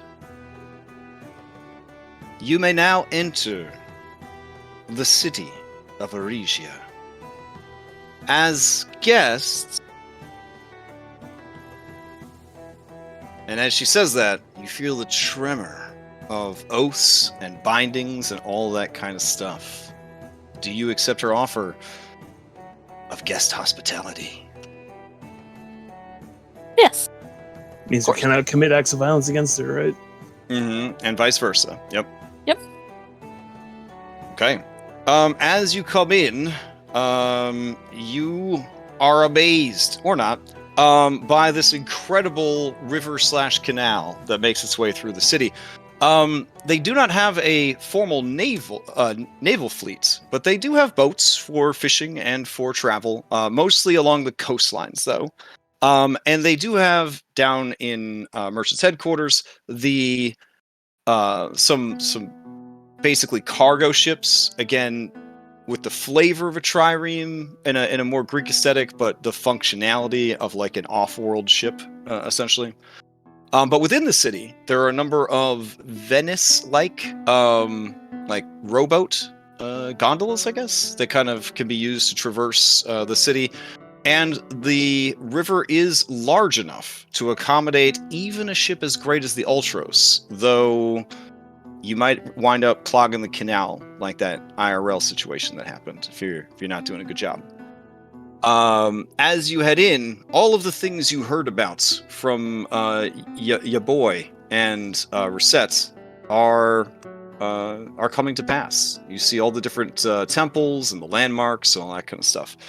The queen walks on the ground, all 5 feet of her, and she does not have a lot of guards, flanking her, like I'll take a bullet for the queen. But there's certainly guards that are close enough. Reset, you understand that with basic Aresian training, almost anyone in the city can catch any projectile out of the air. There's no way a sniper's going to hit the queen. As she is kind of walking, she says, "Here, let us ride on this craft.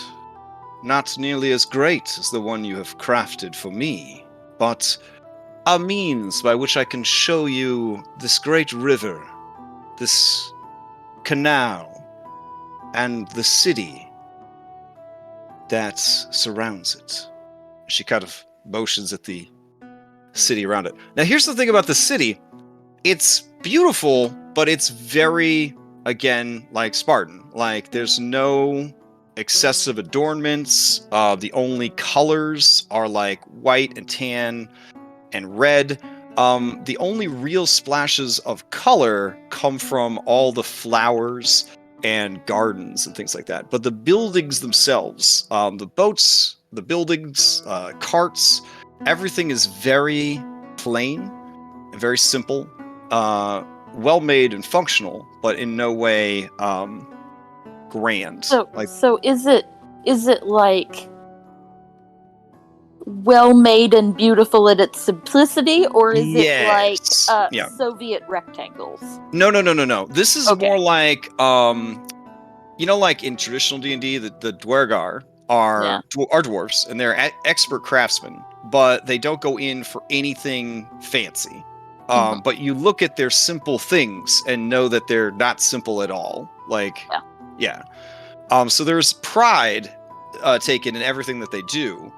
But again, the stone is normally white, or tan, so sandstone or white marble, and the only official colors you see anywhere are red, and then whatever colors are present in the many flowers and flowering, trees and bushes and things like that. It does make for a beautiful contrast in the city. Essentially the simplicity of the man-made products next to the beauty of the natural products. So it's pretty beautiful. Also, because this is a very plateau situation, the town is built on many different tiers and levels. The lowest part is, of course, down by the canal. And then there are steeps and rises everywhere. Lots of stairs to climb. If this was Assassin's Creed, Cassandra would be climbing all over the shit. Climb everywhere. Because there's a lot of uneven terrain throughout the city. All right. As you ride on the simple barge, essentially, with the queen and her entourage, she doesn't say much. She just sort of watches you watching the city. Again, her heavy hooded eyes sort of just taking in everything you guys are doing. But in no way offering like, "This is my amazing city, look at how pimp it is." Like, it's the look of someone who knows that they have something good and they don't have to tell you about it. Like, you can see for yourself kind of thing. So unless any of you talk, it's a very quiet boat ride. It's I'm a down very for quiet. Okay. It's a very quiet boat ride. Anastasia goes over and personifies, "Look at all the pretty flowers in the gardens." So Falana is very excited, and she talks with you, Anastasia, excitedly. But you are pretty much the only two voices of the whole barge. Everyone else is quiet. Such is life at Aresia. When you reach the end of the canal, to your right, you do see the Gallery of Paintings. That is basically their super awesome art museum, where the greatest paintings in the history of their civilization, and also paintings that they may have won in wars, are stored for all to come and see, because it would be inappropriate for any nobles to store such beautiful things in their own home, because it might bring them enjoyment that they are undeserving of. But sometimes you want to indulge, so you go to the Gallery of Paintings, and well, I don't know if you tell anyone this, Reset, but they did do a Nat 20 history check on Aresia. a lot of crying happens inside the gallery of paintings. They go inside and they see the beauty of the paintings and they break down, and all the emotions that they've been stuffing into boxes, they just break, just sob it out. Then they put all the feelings back in a box and they leave the gallery of paintings. I see nothing. Okay, fair enough. Like emergency tissues, breaking cases. Oh yeah, there's tissues. Yeah, there's At the- tissue in the stations. information Yep. booth. They hand out a box of tissues when you walk in. Servants adorned with gold and jewels carry, handkerchiefs around for all the sad nobles that come in there to cry. It's a whole thing. Like there's at least 10 girls who just broke up with their boyfriends, and they in public they said, "Oh, okay," and left. Everything Go in life straight to the ends. gallery of Yeah. paintings. There's an ice cream shop too, but we don't go into any of those details. That's this private stuff happens in the gallery of paintings. Up on the hill, Reset, you see your alma mater, the Temple of Shield. The Temple of the Shield is obviously the best of all the temples, and trained the greatest heroes of Aresia. Their lame rival, right? This is Gary Oak over here. This is just Ashket over the Temple of the Sword. These sad fellas and ladies, they rely heavily on weapons. Whereas, a good shield and spear is all you need. The simplest of defenses and weapons are the best. These people, they try all kinds of wackadoodle stuff over there. Not as bad as the Temple of Shadow, where they, do all kinds of spooky ninja stuff. And then the Temple of Elements, who are the worst monks in the history of Dungeons and Dragons. These we monks don't are talk about those. Yeah, these monks are pretty dope. The Wind Shrine, they're actually like I think like a UA or something like that. I don't remember what the community agreed the Wind Shrine was, but they're like the monks that are like a better version of the temple or the elemental monks. They're like a more focused on like elemental air. I don't know. Doesn't matter. There's different temples, and Temple of Tranquility. Yeah, somebody's got Actual clerics. somebody's got to bring the water. You know what I'm saying? Hey, yeah. So yeah, they're all support down there. They're those weird healer monks that I think came out in Tasha's. So, the boat docks next to the gallery of paintings. The queen turns to all of you and says, "You have seen the city of Aresia. You have sailed down the river that is its life's blood. The river existed before the city, but we channeled its strength and control it with a series of gates and sluices and canals. It has been a very long time since the river and the canals was given the attention it deserves. Your second labor is to drain the river, clean, and repair the canal, and then put the river back.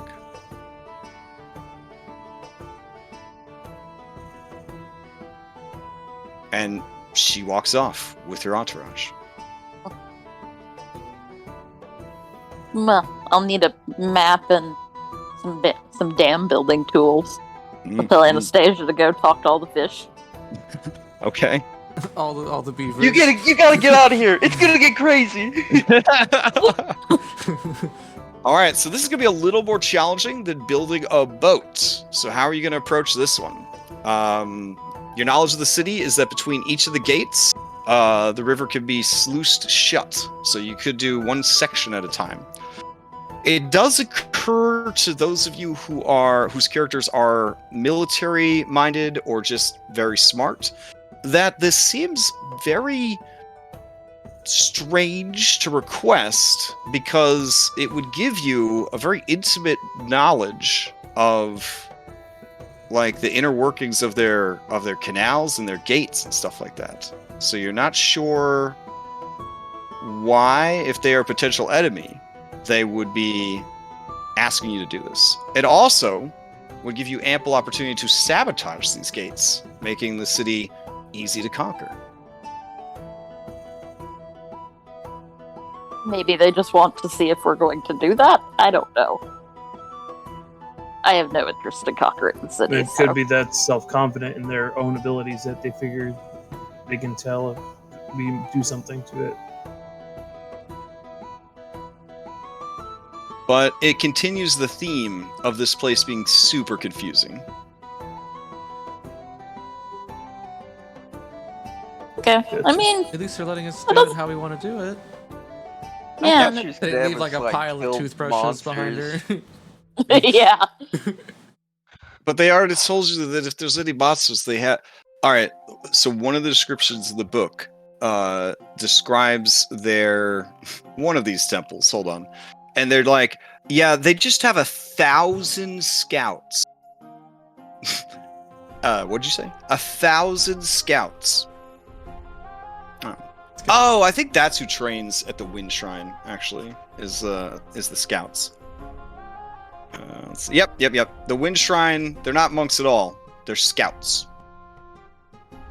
So, yeah, I mean, if there were any monsters in the area, they would literally send 1,000 scouts out, which the action economy on that is kind of ridiculous. So Only one needs to get next to it. yeah, right? Within 5 feet. Yeah. Take the aim action. Right? Exactly. So yeah, they don't really have any monster problems in Aresia. Yeah, Phil's pissed. He didn't come here to do chores. He works, but begrudgingly. Pythor says, "Hey, it could be worse, boy.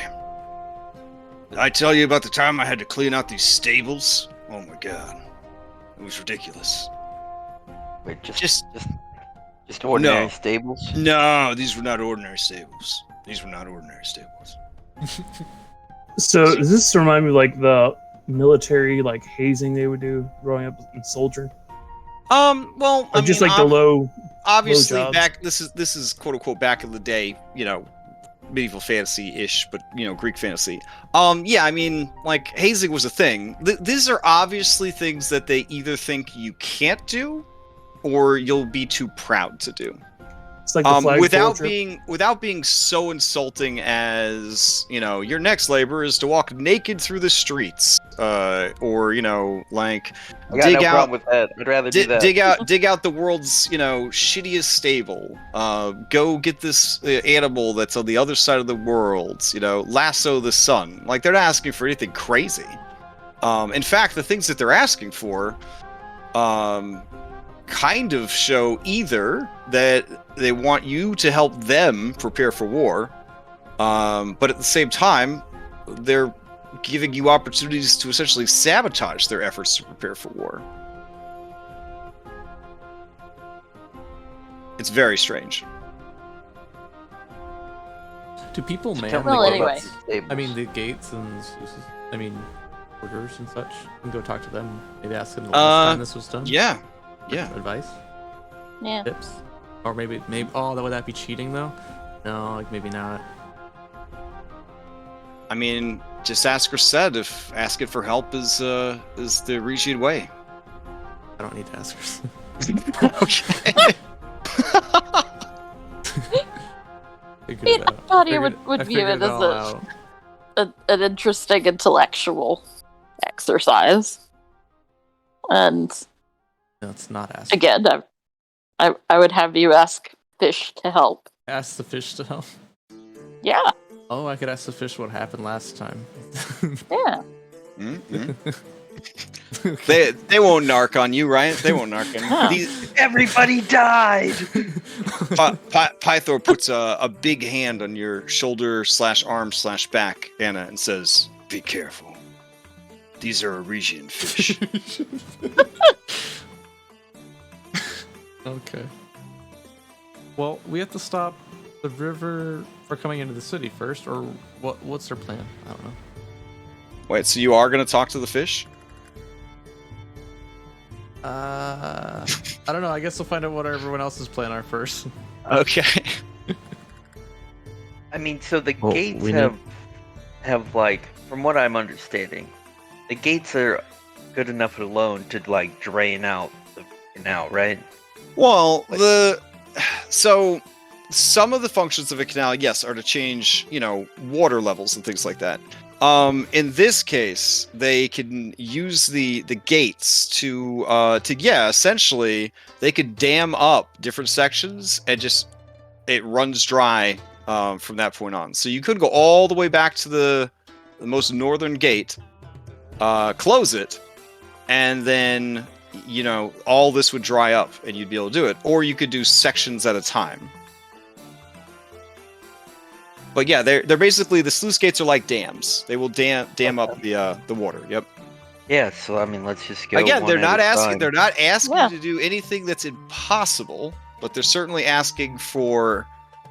These are big asks, without putting you in any sort of compromising situation. So, here's a question: with a combination of talking to animals and maybe a little clever application of polymorph, could we clean it without draining it? Yeah, I mean, you guys have a lot of skills amongst you. You do know that there are creatures that really like to eat stuff that nobody else likes to eat. Goober. Goober giant. I mean, Goober is a growing boy. Just saying. There's, oh, don't you have a new friend on the boat? Just cast a large at him like 6 times. You. Yeah. Rosette's going to ask. Wasn't there a little lizard on the boat? Cabbage? Cabbage. Pyther's gonna yeah. shrug. Well, what's a kobold gonna do? I mean, come on. It's a kobold. Well, I mean, she a druid. She could do. Oh, right. Yeah. Get a water elemental up in Is here. she strong? Man. He's very rude. I'll just say that. I mean, going around with that tail, waving it in people's faces. Then you try to be friendly, and then they just shut you down super hard. I don't know if we could trust her. That's all I'm saying. Yeah. This is a hard adventure for trust. It's a hard adventure for trust. I vote we use fancy magics to clean it out. Yeah, I mean, don't we also, like, Hypatia makes it where we could all breathe underwater every day. Like, why don't we just... That way we don't have to disrupt the traffic or the flow of the city. It'll seem even more respectful, and we'll just go down there underwater style. I'll get a brush, clean it up, I guess. I mean, if we wanted to do it the Aresian way, we would just take our time and do it military style. Might be what they're I expecting. don't know how much time we have, though. Yeah, I don't want to give too much time. I want to get in there. I feel want to clean it that out. could also be a tactic of hers. Upon saying that, I mean, if they are allied with Sidon, and Sidon's waiting for the oath to end, and you're supposed to be traveling around the world finding the tools of his destruction, I don't think you're gonna find him at the bottom of a canal. What if we get the entire crew of the Ultros? I don't know if they're all guests. I think it's just us, right? Oh, okay. I mean, yeah, bringing that many people in would be... I mean, you're under an oath, so... Yeah, you could negotiate to bring your crew in. They would have to all swear oaths of guest friendship. I thought the hospitality thing was kind of automatic. You eat their food and it takes Right. But you don't just roll up into someone's house and start eating your food. Like they have to. Oh, I guess. Yeah. They have to invite Yes, you friendship. You can't do Yeah. anything. kick open their door, run into the kitchen. Friendship. No, like a vampire, you must be invited in and then offered food and wine, and then you are, guest friendship or whatever. Or sorry, yeah. So it's if they're willing to do that, otherwise it'd be pretty stupid of them. It'd be Trojan horse shit, right? To be like, oh, well, if you need more helpers, just keep bringing these people in from Mitros. Yeah. Oh, you got 2 of the 5 gods, bring them in too. Yeah, that might not go over so well. Well, I mean, I don't know. They can do Look, the thing. a job like this is handled by manpower. Like, Yeah. There are, very advanced. there are animals. There are animals that like to eat garbo, snails, them big old suckerfish thingies. I don't know a lot about animals. But yeah, there you go. So there are things that could assist with this. Yeah. I mean, I feel like this is a kind of all of the above approach. And that's true. You could sluice down part of the city, and then start with traditional methods in the south, and then magical methods in the north. That would minimize impact on the city itself, while you're working. All right. Yeah. I'm down for scrubbing what needs to be scrubbed. And for anyone that's overly concerned about how do these sluice gates work, where does the water go? It's all built into the walls. There's a whole aqueduct system that helps channel the sluiced water away from the canal to other locations.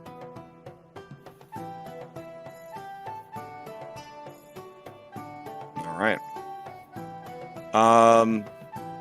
So what I'm hearing is you're going to take a magical approach in the north, and you're going to take a mundane approach in the south. For the mundane approach, are you trying to bring in your helper or your crew from the Ultros, or do you just leave them out in the harbor? Yeah, manpower is key. Okay. And I mean, I would cast water breathing on all of them.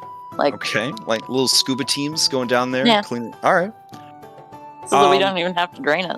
Obviously, during this time, you will find objects of value. Do you, blanket statement, hand anything you find over to the city of Aresia? Or do you pocket some of it? I vote give it to the city. I vote case by case. Yeah. See it, After I- it's been I- magically majority. identified and I would say it'll be instruct easier. everybody to pile things found in front of their area captain, aka us. It'll be a lot easier to give it away if you don't know what it is. That's true. If I read these off to you, it might be hard to hand them over. Because I just have a feeling that they're going to be expecting, like, it'll be part of the testing. I mean, it could Again, I Hypatia- can provide you insider information. Hypatia can never pass up information. It is against her constitution. She must know. So, Reset, I don't know if you want to tell them about the time that your parents, when you were very young, left an amazing cake on the table. And the cake had your name on it in frosting. And it was, in fact, your day of birth. But no one else was around. And I have to ask, did young, 3 or 4-year-old Reset, did she touch the cake? 3 or 4? Yeah. No. Okay, exactly. It was a test by your parents. If you had touched the cake before they had given you permission to touch the cake, you would have been beaten. So that lesson, you see, carries on. All aspects of your life, Reset, you have been tested and judged and tested some more. This entire society is about improvement and proving that you are above the basic human needs. Yeah, but she got to see that it was a cake, right? Like, Yeah. That's If true. you want to know what they are, that is fine. But you cannot take them, no matter what they are. gotcha. Sure. Wink. Which means Reset cannot see us take them. Okay. The classic paladin earmuffs maneuver. Got it. All right. God, I'm glad I'm on the other side of that cord. Let's see what we got here.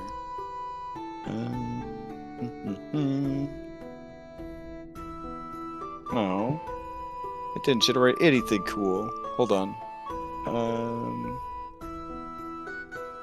Oh, okay. Ooh. All right.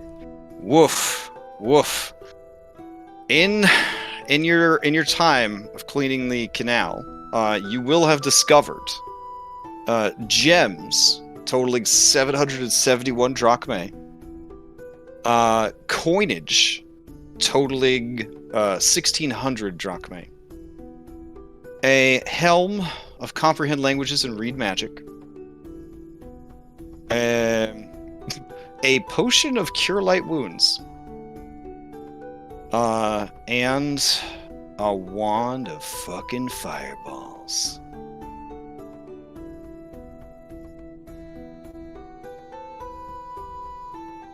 Remind me of the wand of fireballs. It just cast fireball. Well, yeah, but like how many times and recharge it and Oh, so you're gonna really dig into this wand of fireballs, huh? Yeah. Okay. I always need information. Okay. So a standard wand of fireballs is a very expensive magical item.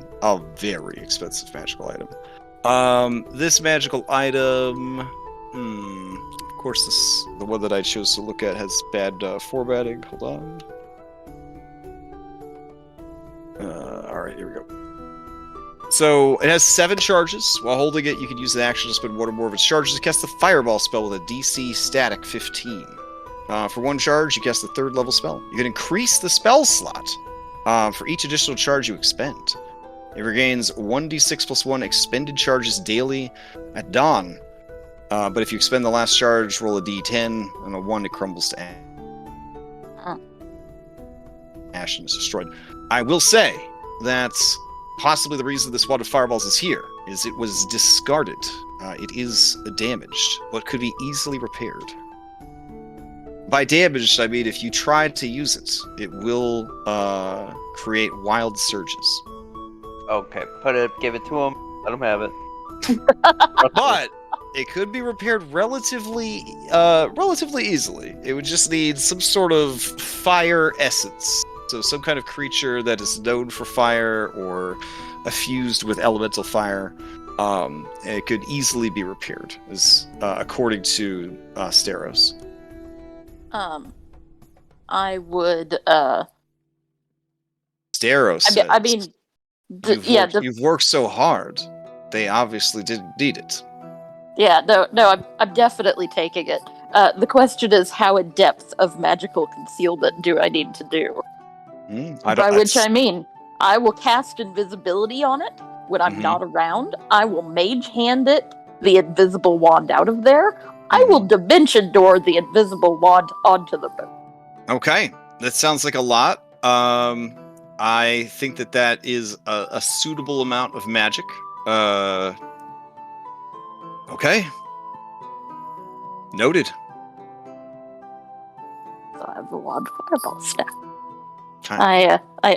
I have a small creature who has. Oh my god, you would kill your baby? No, I wouldn't kill my baby. Okay. You would kill Cyber? I assume he would shed some scales occasionally. Oh, yeah. Steros informs you that this will require the essence of a fire-based creature. Like you've got to kill something and not then the fucking clippings. yeah, you gotta Dovahkiin this shit. Like hold it over like a fire creature as you've slain it to like absorb its essence back into the wand. Oh, fine. Yeah, but it still works. It's just a little unpredictable. No, it's not worth it. No, I know it's not worth it. Just give I it know, to them it's- and let them fuck it up. Like, let the. So they already know. Fine, I'll fix it. Yeah. I mean, it's not like you're not going to run into fire-based creatures. Come on now. Yeah, All right. I'll fix it. Okay, I'm gonna say that. Okay, I was gonna say that this is gonna take 3 weeks, but since you are using magic, goober, you got cabbage turning into, I'm assuming, like a giant snail no, or no. something. No? Cabbage has control water. Oh, okay. That's obviously Yeah, gonna help. She has control water. She has water wall. All I right. just never got I a chance assume- to use it. Yes, okay. and if she could summon an earth elemental, surely she can summon a fire element or a water elemental. Yeah. She summoned one. Okay. Before. So I'm gonna. Elemental. Yeah, there's no actual weeks, so 3 weeks would have been a full month. So I'm going to say that with magic and the ideas that you've thrown around, you will reduce the time down to 15 days from 30. It is a lot of work. During that time, do you stay in the city or do you return to the ship at night? I'll stay in the city. Yeah, Okay. Yeah, I think I would need to as well. I'm trying to party with the rich servants. So. Oh, fair enough. The place to go, the almost shamefully fun place to go, is the Red Lotus. And it's definitely the place that is the most welcoming to you guys. So I'm assuming that's probably where you would be frequenting. Let's see. Red Lotus. Oh, there's also a way better marketplace than Mitros. Like a way better marketplace. But despite you being guests, per the queen, none of the merchants in the market are willing to buy and sell with you because you are still in your labors. But they've got some pretty cool shops. Let's see. Just to try to, I don't say impress the people of Mitros, people of the city. Unless it's raining, I'm just gonna sleep like on a park bench outside. Like a hobo? Oh my gosh. Yeah, people are super impressed by that.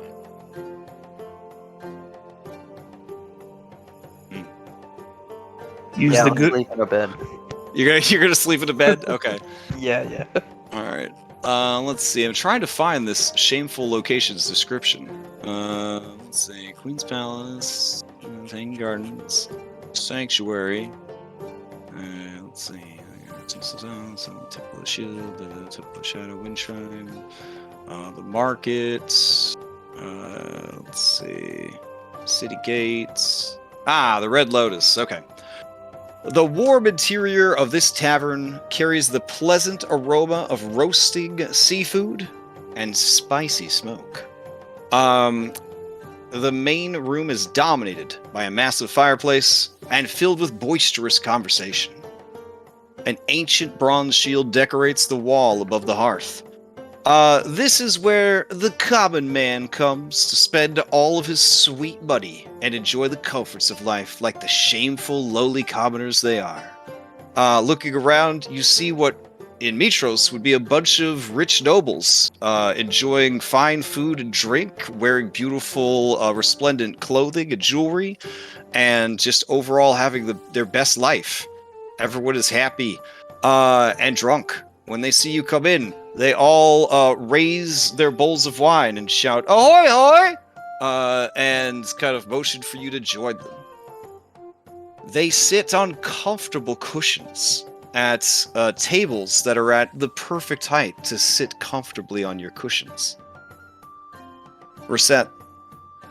It's I don't know. I don't know what to do for you. Oh, I'm not You're not gonna set foot in this place. This den. Okay, I'm this going den to is den. the- Got it. Okay. to my temple. Whew. Okay. I thought maybe you just thrown your whole life away there. Okay. You are greeted by a short, a fiery redhead. She introduces herself to you as Jocasta. She is an elf, but she's got so much curly red hair you can't see her little pointy ears. And she is the jovial innkeep and barkeep. All right. When she sees you enter, she says, "Oh my goodness, the heroes from Mitros, the ones who built the boat, the ones who are working on the canal. I am honored. Welcome to the Red Lotus. I am Jocasta, and wow, what an honor. I know you have a lot of choices when you're staying in the city of Aresia, and I'm just honored that you chose my establishment. What can I get you? Oh, you probably need a menu. Here's the menu." And she hands you a menu.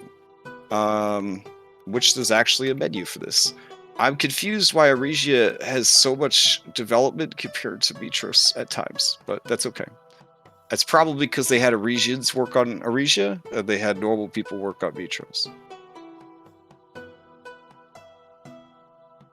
Okay, so, yeah. They have the appetizer plate, which is dalmas, tabbouleh, 3-bean salads served with tzatziki and pita bread. You got za'atar shrimp, which is pretty fancy, very spicy. Again, noble Aresians do not eat any spice because they don't deserve spice, because that's an indulgence of the weak. But do they eat, like, the ghost peppers? Because it causes pain. Well, yeah, only in, like, a challenge, but not recreationally. No. Yeah, they eat, like gruel, basically. So, there's also the whitefish ramen bowl. Seared whitefish and vegetables in a rich, savory broth. You can get warrior style, the low carbs version, with no noodles. And so on and so forth. So it's pretty fancy. We're gonna do the prices. The prices are much higher than what you would see in Mitros. Because the economy here is just effed in the A. Because poor people are rich and rich people are poor. So there you go. That's my only explanation for why all this food is so expensive. Okay, yeah, you take some of everything. All right. She says, celebration feast. Excellent. Celebration feast for everyone. And then she looks surprised at herself and she says, "Oh, I don't mean to imply that any of you are so low as to be wealthy."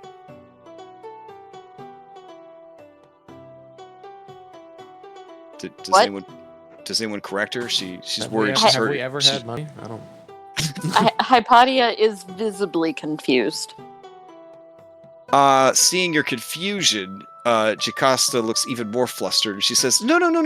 I just meant that our prices are high because we cater to the lowest of the community. I just like tabbouleh. Can I get some of that? I want it. I don't care. Like, I'll just give you money for it. And sure. I'll tell you what I'm gonna do. I'm gonna just, like, hold out a handful of money, and you just take from it, because I am so confused. Sure.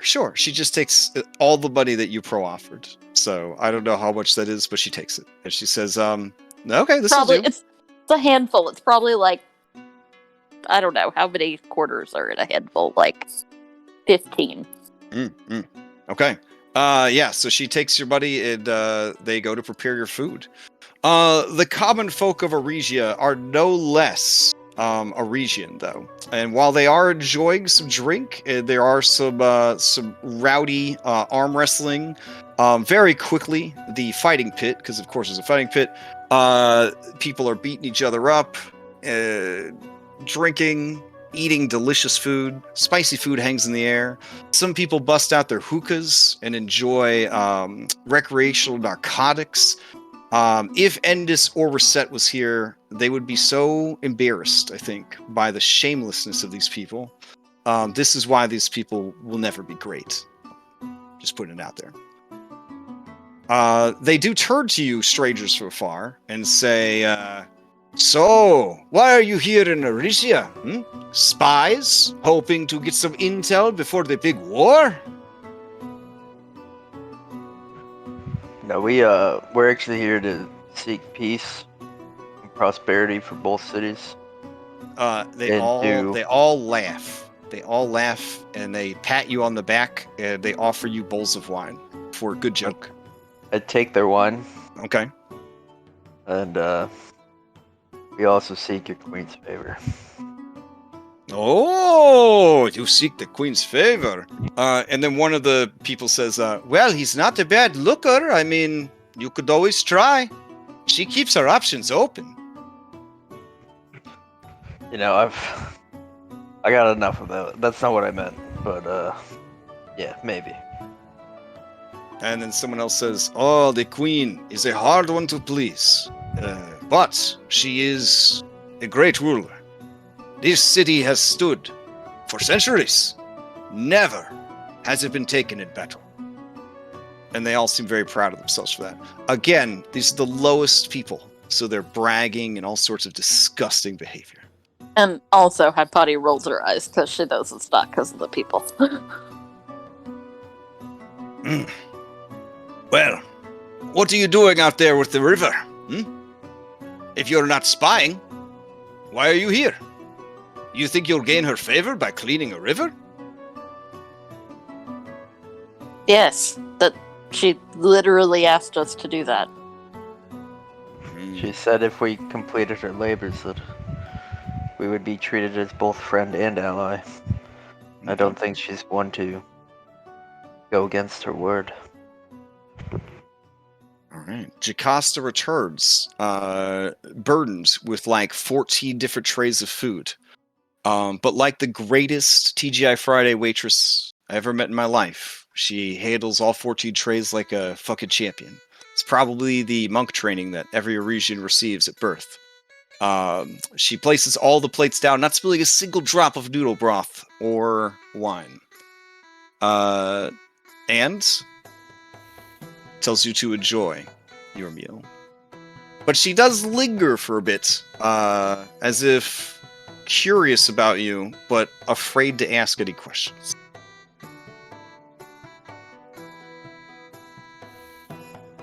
Hypatia eats her tabbouleh happily and tunes out everything else. Okay. All right. She smiles, seeing you contentedly eating your food, and she walks away from the table to assist other patrons. All right. And this is pretty much the environment of this place. Would be friendly hostess, super comfortable beds, delicious spicy foods, strong drink, delicious desserts. How disgusting. Aresia ain't that half bad. It's right here. All right. So, Reset, you head back to the temple. Oh, wait. Oh, man. There's actually an encounter here that we should probably do. All right. Then we'll check it on Reset.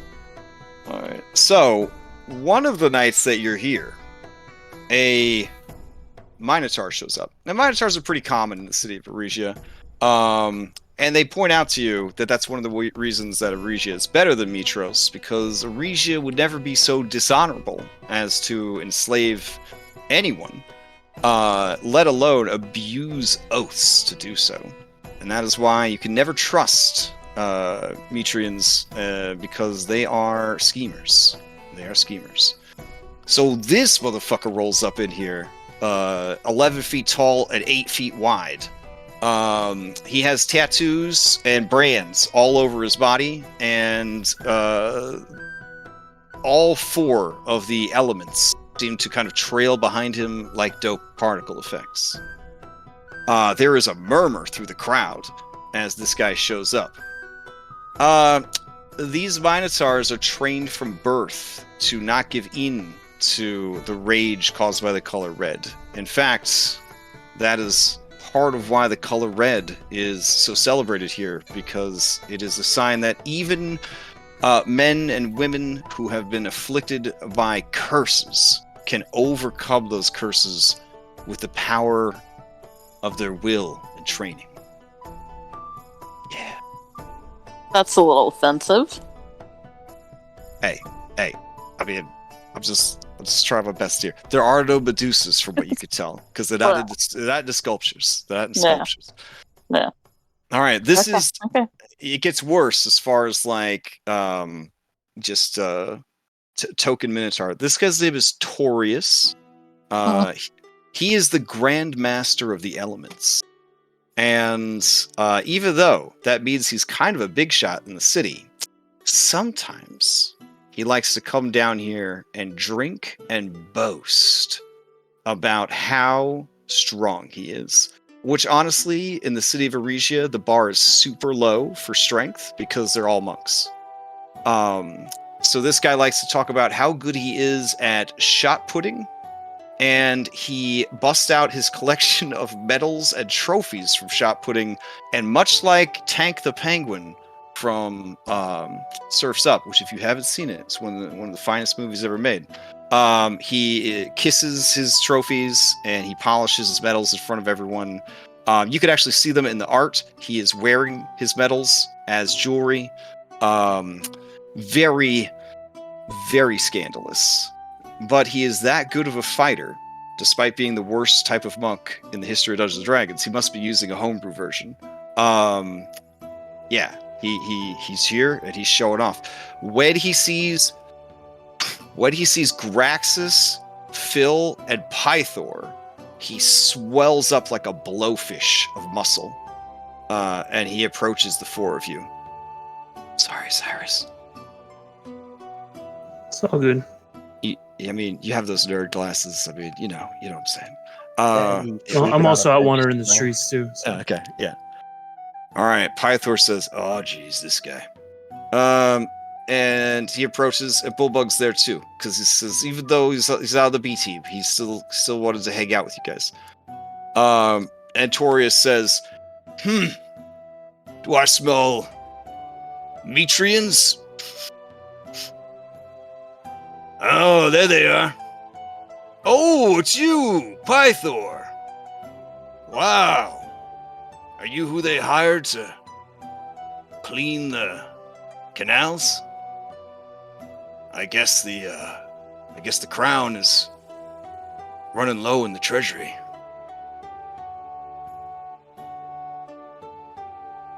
And Pythor lets out a guffaw and says, Torius, hey, it's been too long. Put him here, buddy. And Torius and him grip hands like two big muscle dudes from a popular anime. And very quickly, Pythor's 30 strength breaks a couple of the bones in Torius's hand. Torius, ever so slightly, narrows his eyes in pain, grits his teeth, and says, strong as ever.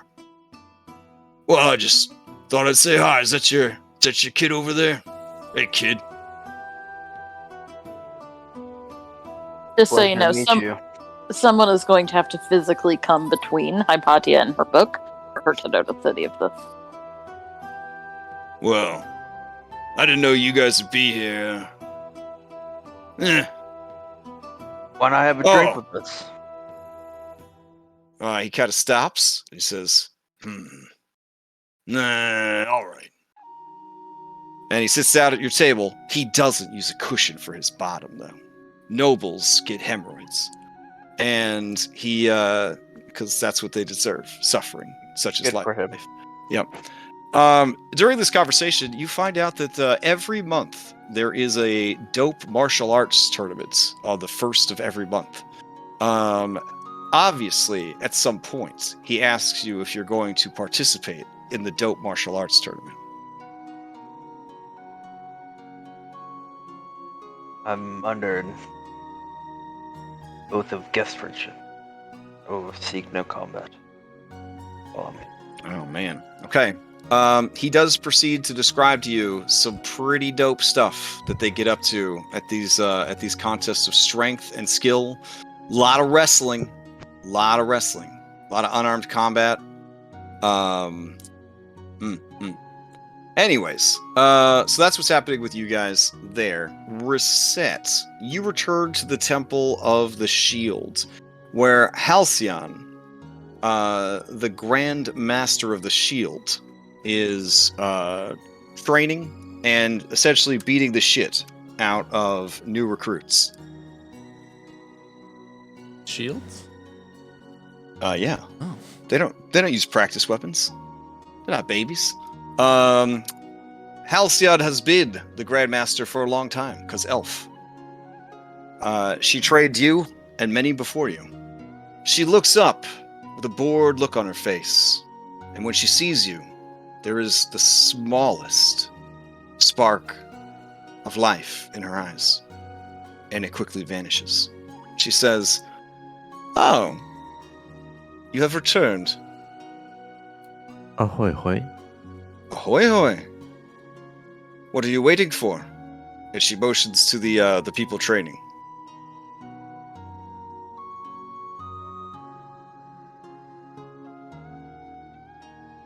I'll go join them. Okay, yeah. They continue as if nothing cool just happened. I'm so sorry, Reset. This is just this is their culture.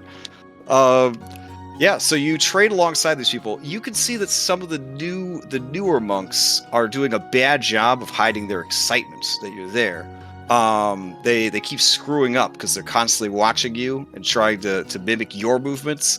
But they're way out of your league because you're level 8 now. Some of them aren't even level 1 yet. It's one of those things where they make the younger people trade with the older people so that the younger people can see how it's done, but also feel bad that they're not as good. They don't want to separate people by skill because the people who suck need to know they suck, and they need to see what not sucking looks like.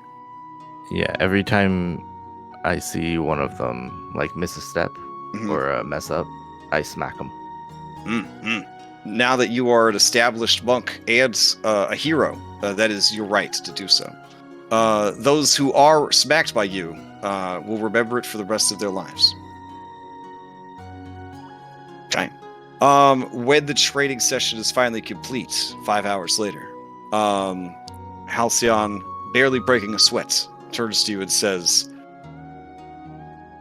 "Will you be staying here while you are in the city?"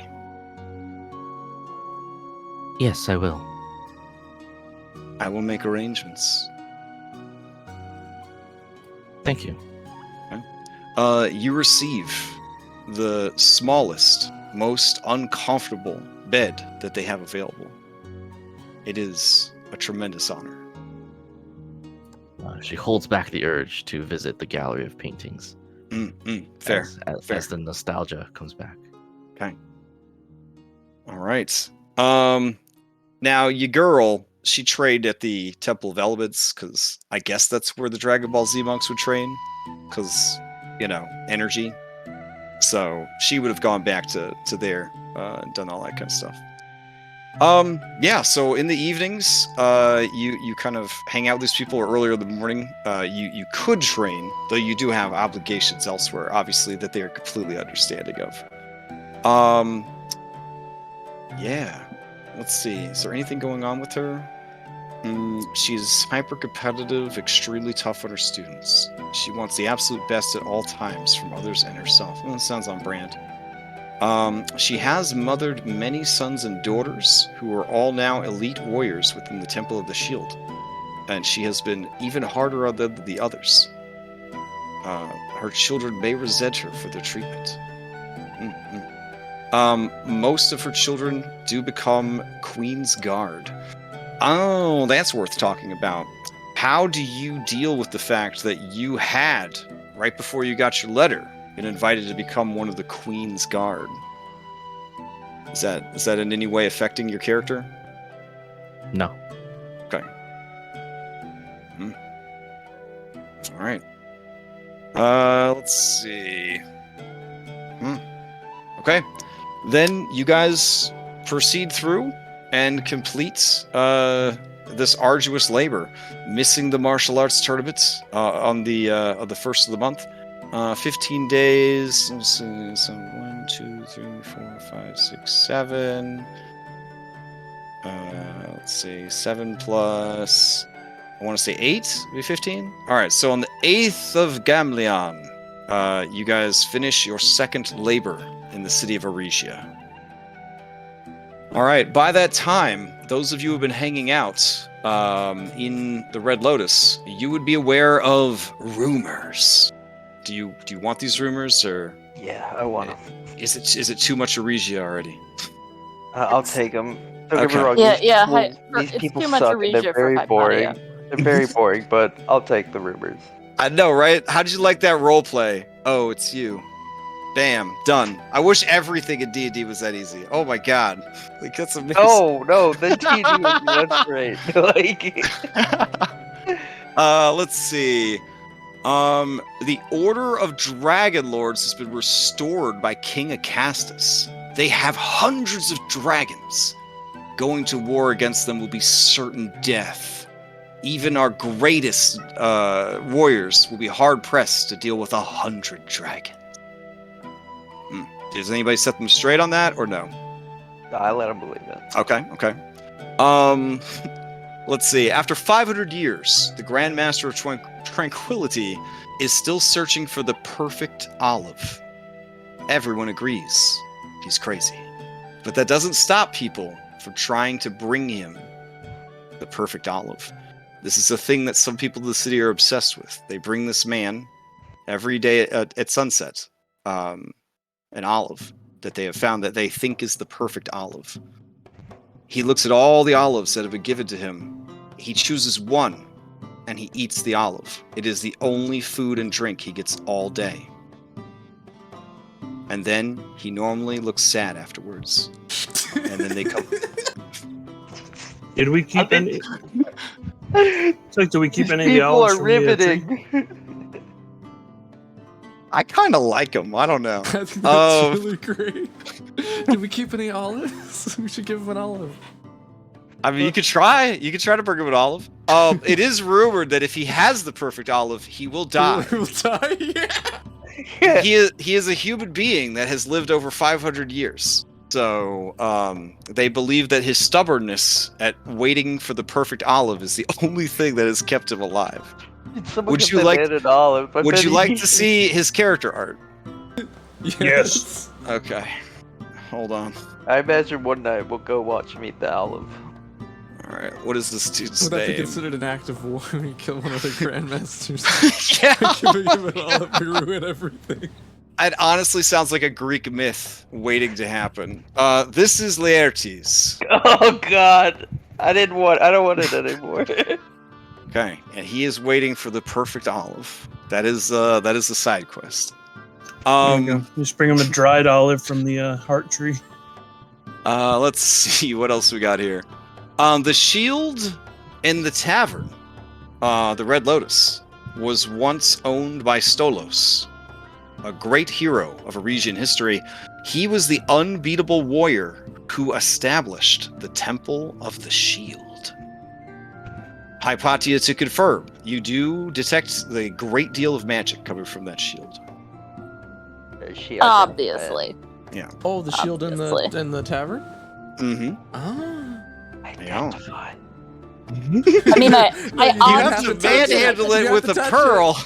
Yeah. I mean, you can try it. obviously- You want to talk to Jocasta about it? She'll tell you about it. Oh yeah, definitely. It's I need to know everything. Okay. Jocasta informs you that the shield, which came under her family's possession, long ago, and many generations previously, is the greatest treasure that she owns, and the shield provides warning of anything that would harm you. It's essentially a weapon of warning applied to a +2 shield. Nice. Yeah. Retail value, like 88,000 gold. So. All right. Also cheating. Yeah, which is like weird, right? Because like again, you're in a tavern and there's like an 88,000 gold piece artifact just hanging on the wall. No one's trying to steal it. It's a very confusing place. It's very confusing. The poor don't need to steal because they are all fat and well cared for. I don't know. Let's see, what else do you learn in the time here? Let's see. Narcissus is more beautiful than ever. Oh, that's good. That's a good rumor. I was worried. Let's see. Oh, okay. The Shield Monks have won the armed combat event every week for an entire year. People are starting to wonder if it's rigged. That's good. Oh, I forgot to mention, the only thing these people do for fun, at least the non-commoners, is have martial arts tournaments. So there's the big one every month, but then there's smaller ones all the time. That's literally the only joy they take out of life is martial arts tournaments. Yep. Oh, what else? Let's see.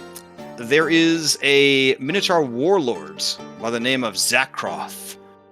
He lives northeast of the city of Aresia and has been gathering an army of centaurs and gigantes. But for what purpose? Question mark, question mark, question mark. When scouts were sent, they only confirmed the size and scope of his forces, nothing more. Oh, also, the palace is haunted by an ancient ghost. Okay, sounds good. Oh, last thing. No one knows who the Grand Master of the Temple of the Shadows is, which is honestly on brand for a Temple of Shadows. It is one of, if not the greatest mystery. No, it's not the greatest. It's one of the greatest mysteries in Aresia.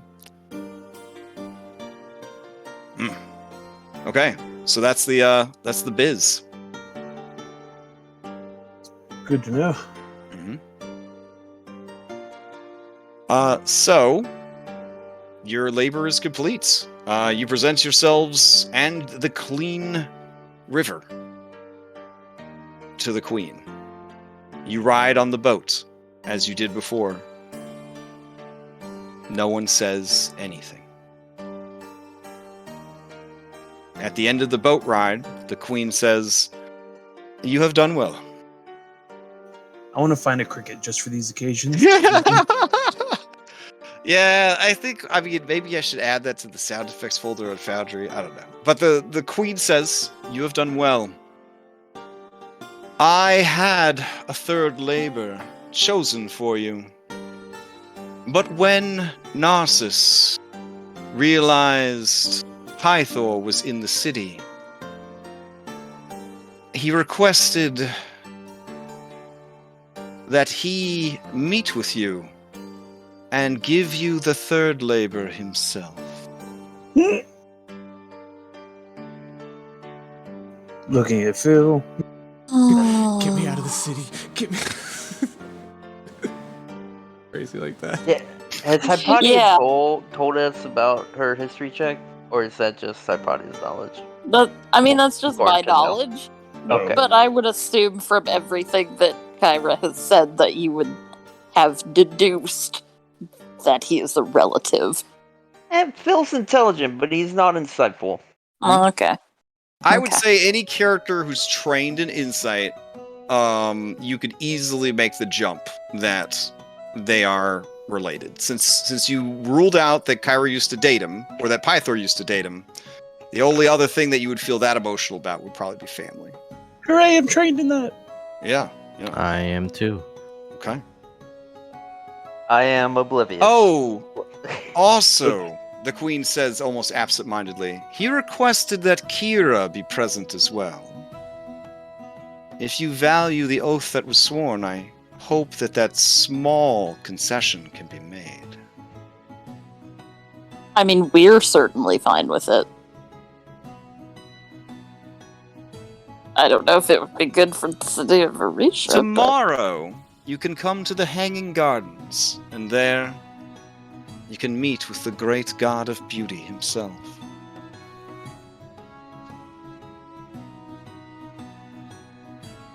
For now, rest, heroes. Your second labor is complete. Alright. She rolls out.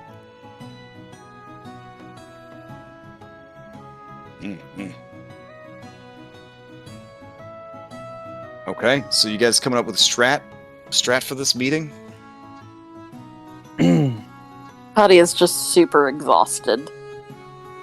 Like, just all sighs, all the time. I would probably drag everybody back to the Ultros for the night before the meeting. Yeah. Like family meeting. Come on, let's go. It's important.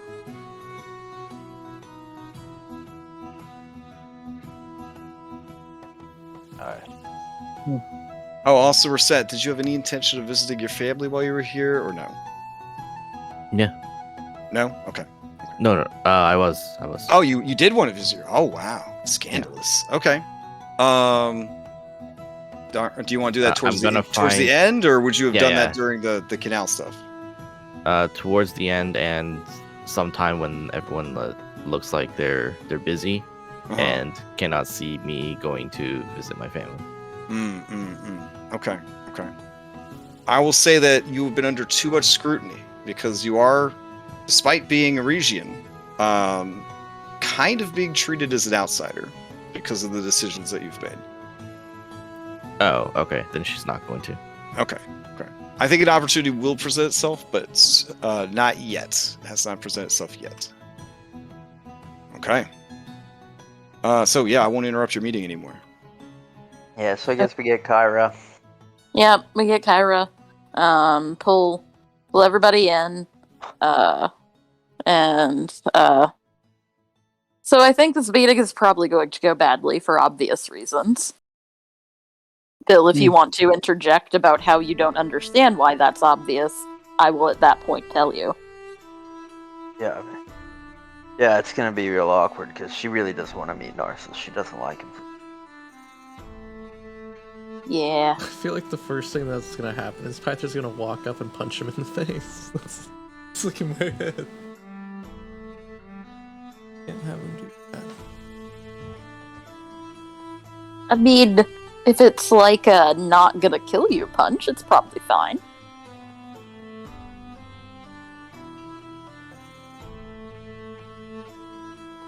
Yeah, Auntie, they want you to come and meet Narcissus with us for our third labor. And he's gonna give us the third labor directly. And I feel like it's gonna be another one of those hard choices. And I'm just real tired of that. And then hard Bioshock or BioWare choices was in the ad description for this campaign. I just want to throw that out there. Hey, my character is tired of it. Is what I'm saying. Okay. Oh, okay, cool. You're in character. Got it. Okay. I know we gotta do it, guys, but man. So, what do you think the odds are that he's gonna ask us to break him out of Aresia?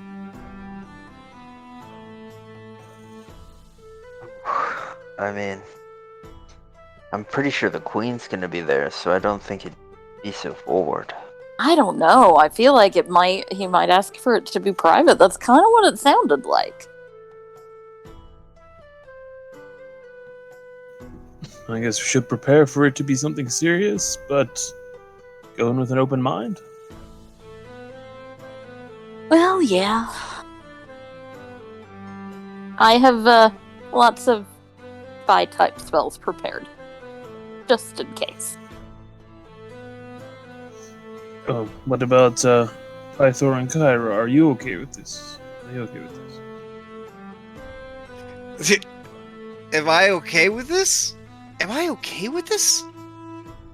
You can't kill him, Kyra. I'm not okay with this at all.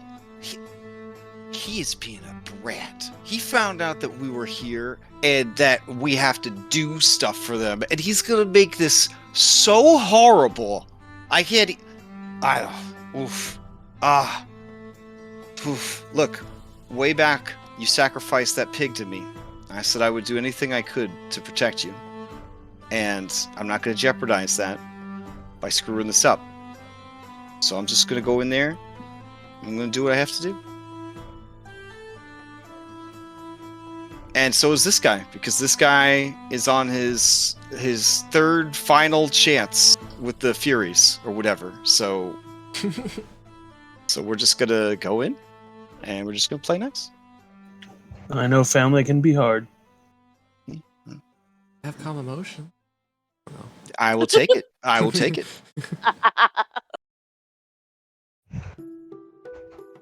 Pythor, do you have the ability to shrug off a spell when it's cast on you? Yeah, but I'll take it too. I'll take it too. Should we bring Nissa as a counselor for this? No. Well, she's gonna say something offensive. She always says something offensive. I feel But like she's usually Narcissus right. is kind of on brand for her. Yeah, I mean, whether or not she's right doesn't mean it's right to do. We aren't here to offend them. We're here to get their help in fighting Sidon.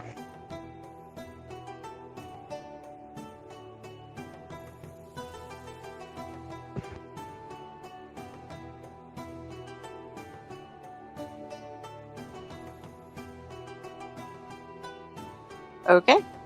Let's go, I guess. Have to ask Reset, have you ever met Narcissus?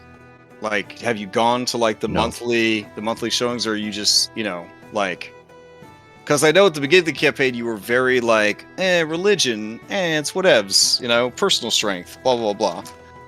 And in Aresia, they worship Narcissus, but they don't like embarrass themselves. You know what I'm saying? She is not. Okay, fair enough. I was a little nervous reading about his temple, because it is staffed by the most beautiful girls in the city, who are recruited at age 12 and then work for, I believe it's like 10 years or something. And I was like, oof, this is going in a bad direction. And then they're like, all of them are dressed in religious attire from head to toe. You could only see their eyes. And they all have taken a vow of chastity. Because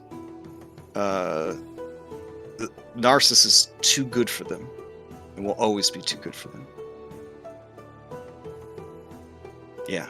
So I was like, this place continues to just wow me with how fucking bizarre it is. I've been to a lot of fantasy worlds. And a lot of fantasy cultures, but the Aresians, they wild. So, all right, you guys go to the Temple of Narcissus. So in the morning before we leave, Oh, okay. I'm just going to give everyone a heads up to not fight anything because I have no fighting spells prepared. So just FYI. Additionally, does anyone need to anticipate a need to not be detected by magic before we go? If not, I'm just gonna cast it on myself. You're talking about non-detection? I am talking about non-detection. Can you do it to a lot of people? I mean, No, it's just one. Um, Well, I mean, I could do it to 3 people, but then I would have no more 3rd level spell slots. what is there to detect about us? I mean, look at us. She throws an arm around Pythor. We're so normal. Oh, man. Just gonna go meet with our brother. That's fine. Oh, shoot. It's okay, we knew. Wait, what? He's That's your pretty brother? impossible. I'm a passive deception of 21. I don't think he would have known that, but whatever. So, try to play cool, I get it. He's your brother? Yeah, this is our brother. he's always been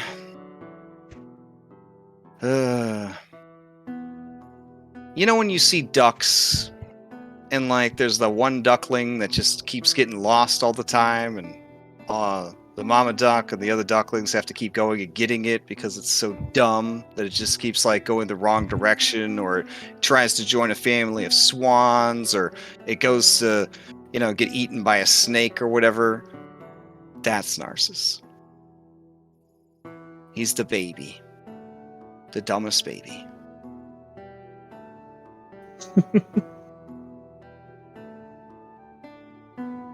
Well, anyway, I'm casting non-detection on myself. All right, Anna, hit us up. Calm these emotions. Wait, how long does it last? Not very long. Oh, okay. All right, we're gonna need a code word. We're gonna need a code word. Pomegranate. Yes. If either of us says pomegranate, hit us with the spell.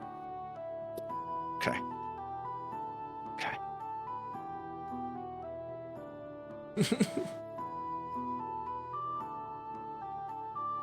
All right. This should be interesting. The Temple of Narcissus. This temple is located at the center of the palace grounds,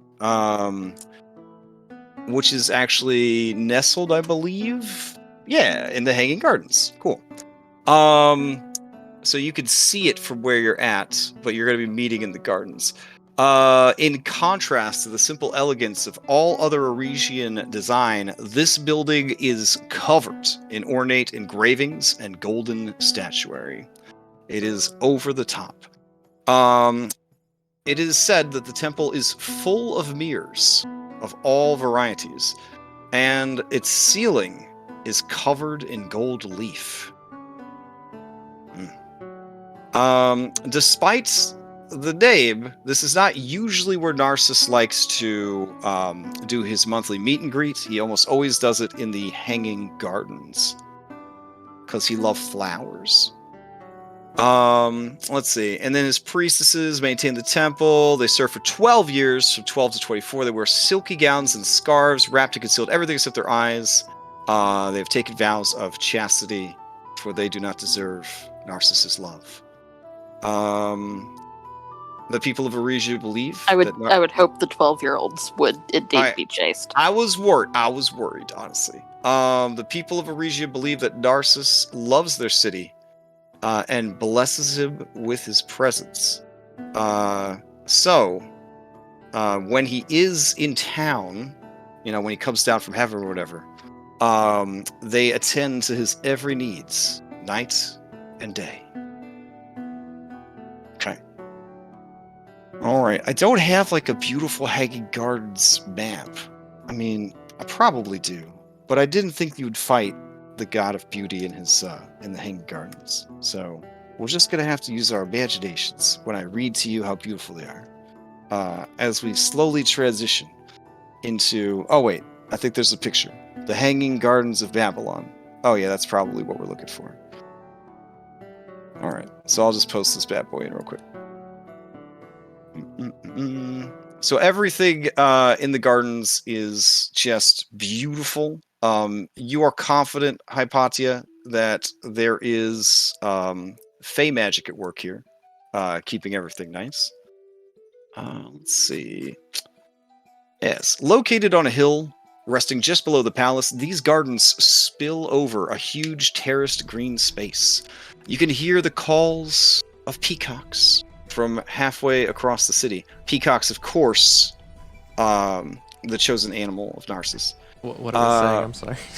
Oh, Anna, like, hey, Phil. It's a little offensive, but they're just saying, check out this dick, and then they start flashing their cloacas and feathered butts at each other. There are lady peacocks who are acting scandalized, but are really into it. Yeah.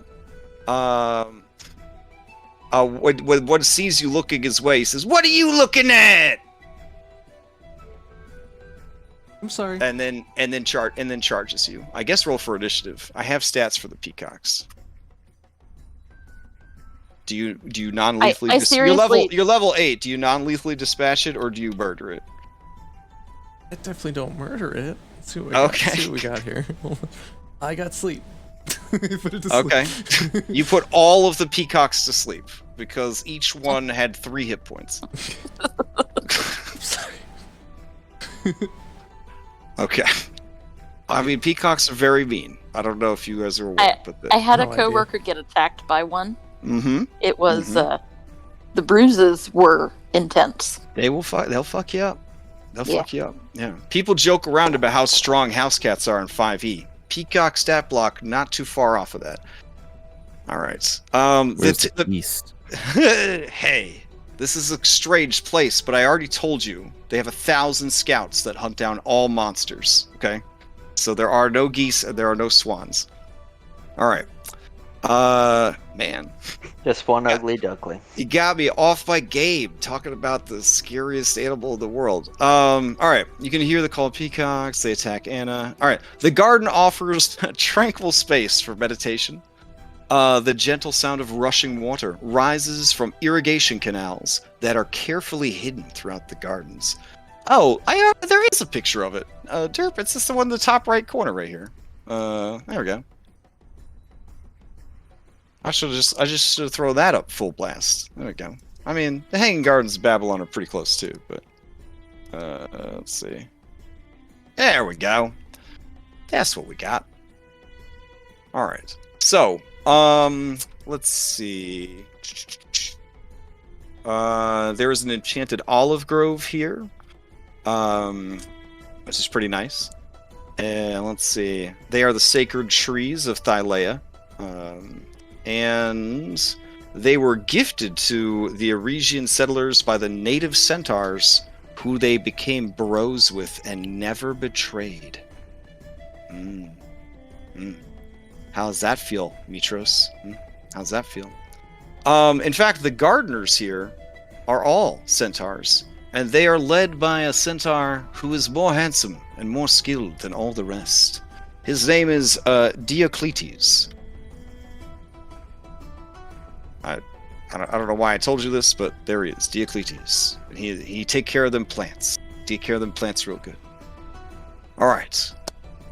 So the queen is present, along with her bodyguard, and you do see Narcissus. He is being carried in one of them little palanquins. I think that's what it's called. But the palanquin is carried by 4 of the most handsome bodybuilders you've ever seen. Oh, he's awfully big. Jesus. Narcissus, I mean, you want to shrink yourself down a little bit there, bro? You know? Nah. So this huge palanquin rolls up, and then it is carried by many bodybuilders. And when they set it down with a great oomph, you see a resplendently beautiful feminine boy. You can see the art. Everything about him is delicate, with hints of gold, and the promise of things to come. He is so painfully beautiful to look upon that if you like beautiful things, you may start to weep when you see it.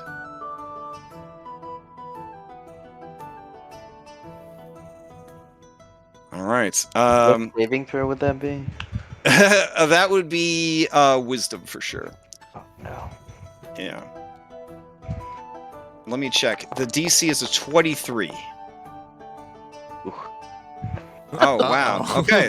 Well, Phil, you are at full attention, which is awkward because this is your uncle. But he's a looker. He's a looker.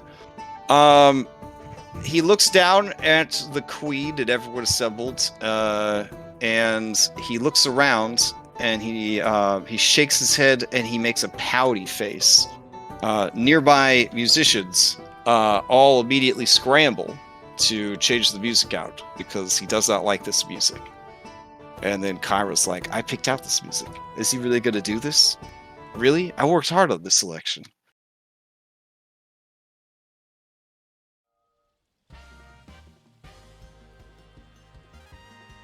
Yeah, there we go. All right, he starts to bob his head to the music. That is coming in a little low, a groovy one. But yeah, he starts snapping his finger to the beat, and he flashes a beautiful smile at the queen, and he says, "Hey, shorty, what's up?" And the queen does blush, and she says, "As you demanded, Kira and Pythor, I will leave you to it then, great Narcissus." And they head out. Alright. Narcissus keeps snapping his fingers, and he looks over at all you guys. He says, "Oh, you're all so small. Oh, Kiki, you really are here. Hey, it's been a little while, right?" She immediately screams, "Pomegranate." So I have to pull out the lyre, and I guess I'll try and mask it with this. Okay. I'll try and accompany so it's not very obvious. I don't know. I have to Okay, play the yeah. instrument All to the do it, so- bodybuilders that carried his palanquin are now the ones playing his music in the background. So Okay. you could just kind of Yeah, try so to just start blend playing it with theirs. playing her harp. Okay. I'm emotions. Okay. As the Cobb Emotions hits her, her eyes roll back in her head. She says, "Yeah, it's been a while. It's nice to see you too. I hope everything's great."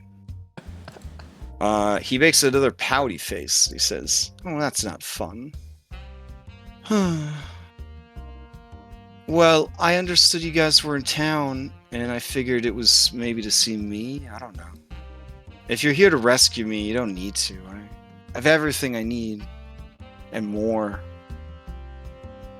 I feel like you guys never really figured out the whole God thing, you know? It's not about what you could do for the people. It's about what the people should do for you, right? I mean, I do stuff for them, obviously, but, you know, I don't really stress about it too much, you know what I mean? So, yeah, you gotta, yeah, Pie! You gotta introduce me to your buddies? What's going on here?" And Pythor, who is trying hard to stand as straight as he can, and also suck in his gut, and also get some of the food out of his beard, says, "Of course, this is my son, Bullbug. Yeah, you know what? This is my son, Bullbug, and my other son, Philippocles. And this is..." And Graxus raises a hand and shakes his head no. And Pythor says, "Graxus, and this is, I guess, Kyra. She's going by Kyra now. And this is Reset, and this is Hypatia. This is Cyrus. He's a Titan, I guess, but it's cool. He's cool. And I don't know. Here's Anna. And Falana. Hey, Falana. Hey. And then Endis. You would probably know Endis, right? Endis, you've met Narcissus before, right? Oh man, Narcissus. She is such a huge fan of yours. And it's at that point when Endis screams, "Why would you tell him that? Ah!" And she runs away. Straight to the gallery of paintings. Does she like use her common Or fast and movement? blast Oh, herself? Bert. No, and Yeah. then, Oh, yeah, propel like straight herself up, out of there. like a rocket. Like, Yeah. absolutely. Narcissus says, "I don't think I've ever met that girl before." Oh well. Okay, that's cool. So, my nephew, huh? 2 nephews. Wow. You stay busy, Pythor, that's for sure. I never figured out how you make all these babies, man. I get laid all the time. I don't have any babies. It's weird, right? Sounds like Pythor just stares at him. Yes. It is weird. I have to ask, Narcissus, why did you want to meet with us? The Queen seemed to be doing a great job of making up random shit for us to do. I mean, we only got one more to go, and then Narcissus starts to cry. He is going to try to persuade your NPCs, since he cannot affect you guys. He gets a 33. His tears move all of them to emotional places that they've never been before. They can't, because they don't have emotions right now. I'm calming them. Graxus turns away and sniffles. Bullbug nearly falls over. He has to grip Phil to remain standing. Narcissus wipes away his tears and says, I needed your help, brother. It's something so important that I can't trust it to anyone else. I can't trust the Queen with this secret. Do you understand now why I need you? And then, staring blankly, drool coming out of her mouth, Kyra says, I understand. That's great. I may need to insight the hell out of that. Okay, you are welcome to try. Again, I will try. Okay.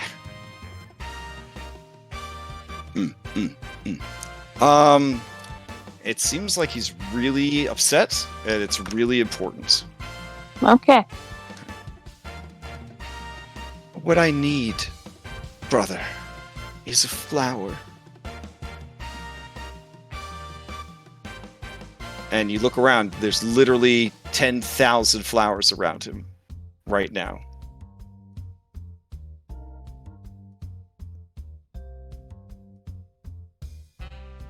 And he just sort of leaves it hanging there. And then Pythor starts getting very frustrated. And he says, a flower, and none of these will do? Is that what you're saying? Oh, yes, that's what I'm saying, brothers. None of these will do. I seek the lunar blossom. And Pythor's jaw drops open. What do you need the lunar blossom for? What's the lunar blossom? That sounds pretty. It's a flower that's it's basically only grows from the tears of the moon. Okay. And why can't you trust your queen with this? You need a flower. Well, the flower is possessed of incredible magical properties, and a mortal who were to, say, eat the flower or brew the flower would gain all sorts of incredible powers or something. So where could I find this flower? Narcissus says, I know of one, but it is a long distance from here, high in the dangerous foothills south east of the city. Also, I need the flower unplucked. It is for that reason that I will send with you Diocletes, the greatest druid of our people, that he may tend to it and prevent it from being damaged.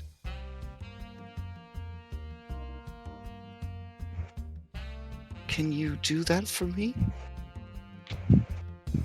Why? Because I need it. What's the catch? Yeah, but why? Like, is it because it's pretty, or like, I don't know. Why do you need it? Pythor's like, is someone hurt? What do you... I mean, you need it to heal someone? What do you need this flower for? And his mouth draws tight against his perfect lips, and more tears start to well into the corners of his eyes, and he says, I did not know that the queen had to explain her reasons. I guess, as a god, I am less than a queen.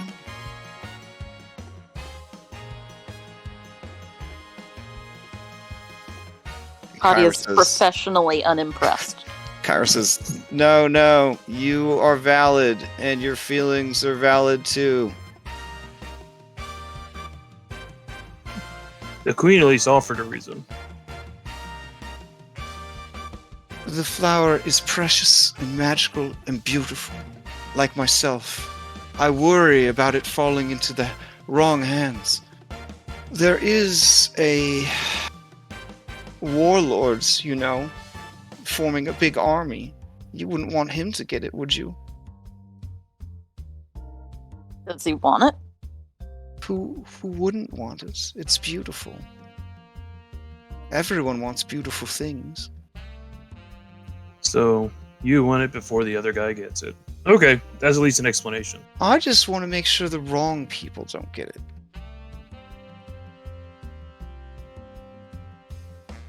And who's the wrong people? Anyone. Yes, this one understands. You are a beauty. Would you like to come with me, beautiful bird?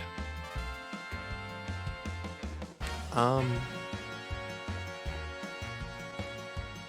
think Anna's. You said it's like a godlike booty, right? It's like I should make a wisdom save. Yeah, but it's also 100% respectful of consent. Okay, then she blushes and looks away.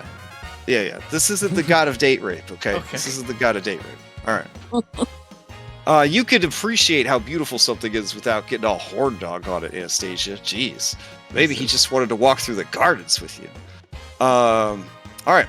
So Narcissus. I don't think he wanted to walk through the gardens. So Narcissus does start to sort of just stare off, like he's perpetually on opiates. Could it be that he's perpetually on opiates?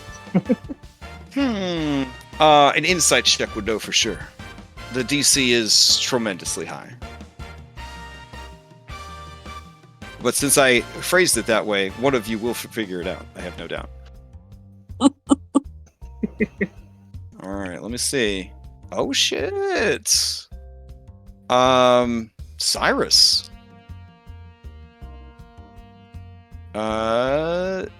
You feel that he is definitely on god-level narcotics. Alright. Good to know. Yep. Whether or not he always is on that kind of stuff is unknown. Let's see. I think I have a picture. Well, you probably don't need to see it till you get there anyways. But yeah, it is a very beautiful flower, and that's what he wants, apparently. Okay. And now he's just sort of watching a butterfly as it settles on some flowers. And the beauty of it is so intense that he begins to weep openly. A new quest bubble pops up above Hypatia. Oh, also that worth says, mentioning, if you care, the only thing he is wearing is a sheer silk sarong that hangs down the front. That's it. Oh, and his, his little god hat or whatever that is. So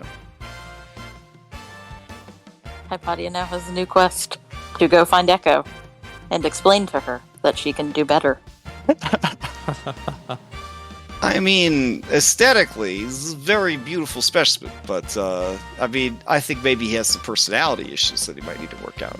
I don't know. But he does seem to have forgotten that you guys are there.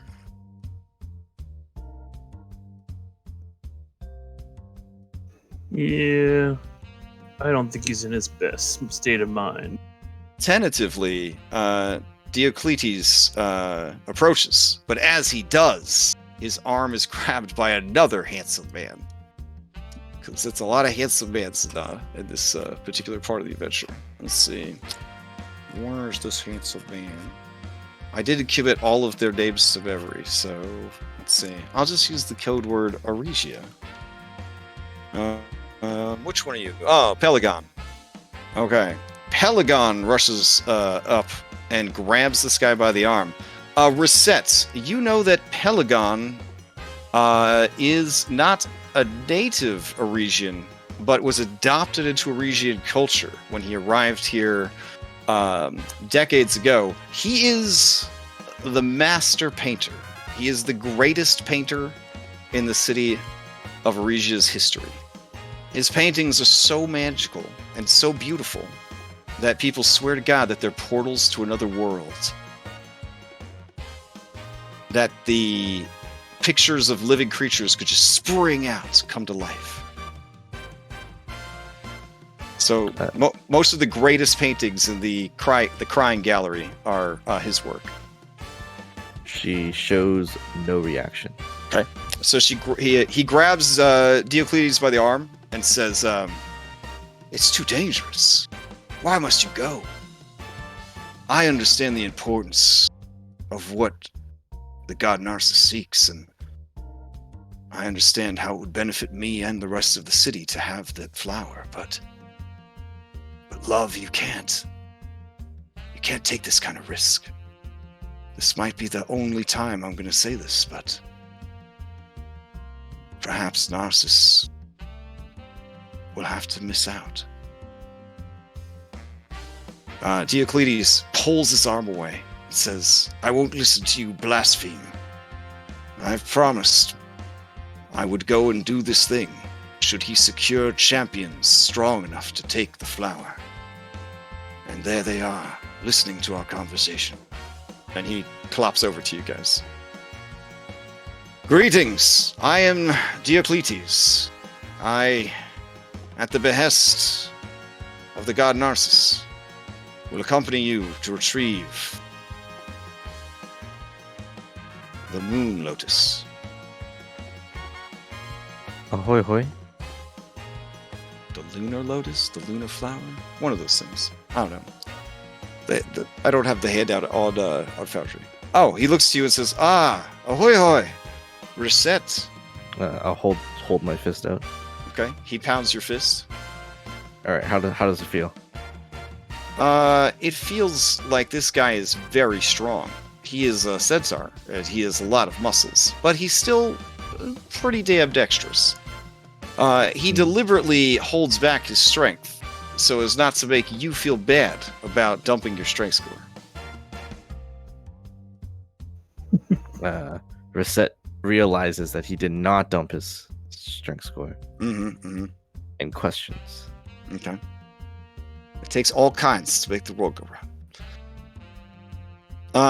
And then this guy rushes up and says, "And I am Pelagon, a bard, and I am also going to accompany you on this journey to record the story for the people of Aresia and Narcissus. I hope there's no bards with you that would take offense to my Oh. We have a lot of bards.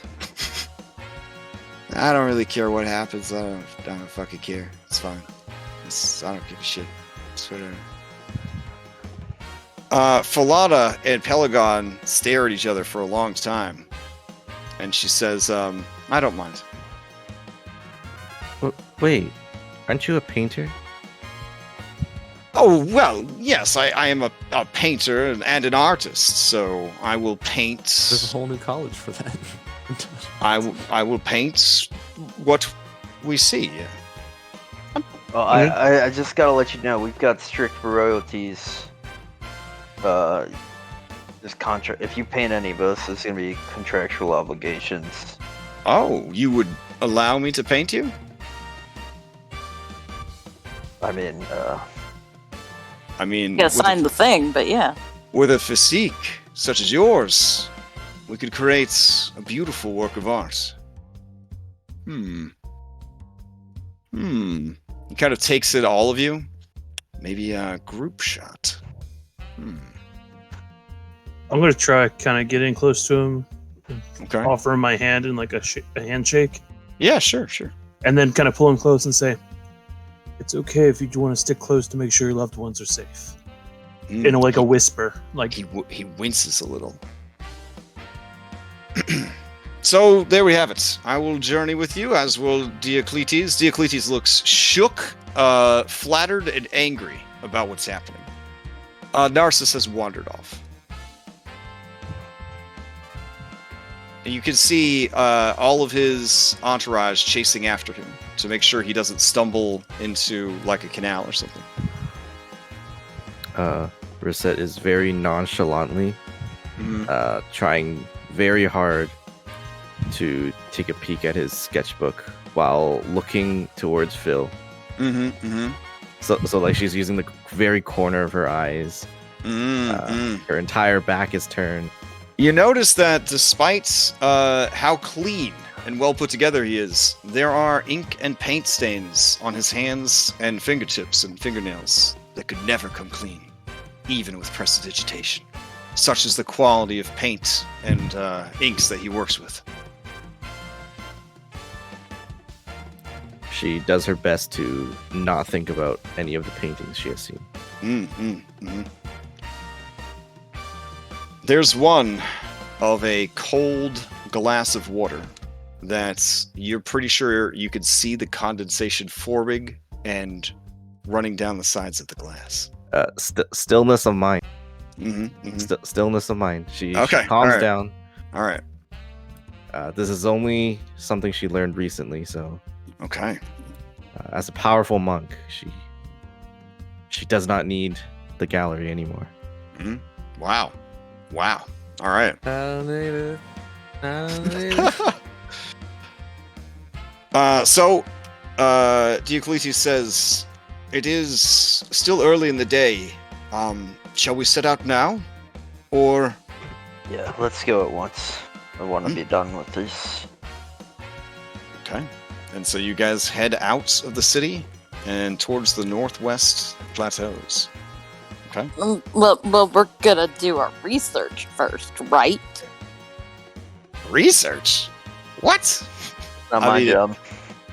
I mean, I guess, if you want. I mean, it just seems like this is pretty time sensitive. I mean, I'll dimension door Chandra's in if I have to.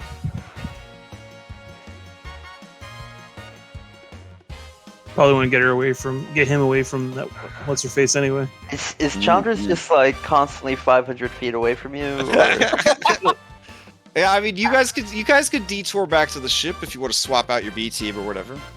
Or if you feel that this urgent request from a literal god is something you could dawdle on. I mean, there's that too. I mean, it wasn't urgent enough for us to not spend 25 days dicking around in the city. Oh, it was awful.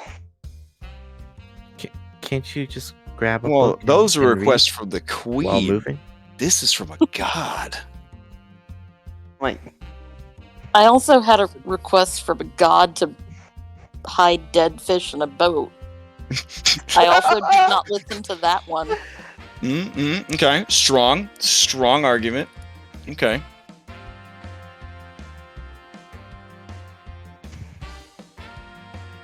Let's detour to the boat. It's really No sad, more than you like a guys. couple hours out of the way.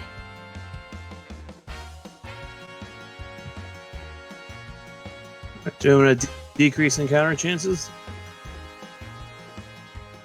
All right, so tell me if you are swapping out the B team, because you are journeying into the quote-unquote dangerous highlands, south. Well, I gotta look at the fucking map.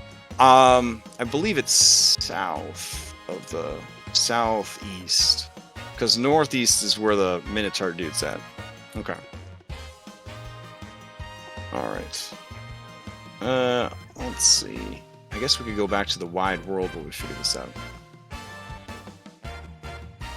Alright. I'm going to turn off the music then. Alright. I stopped playing. Sorry, come back soon. Yeah.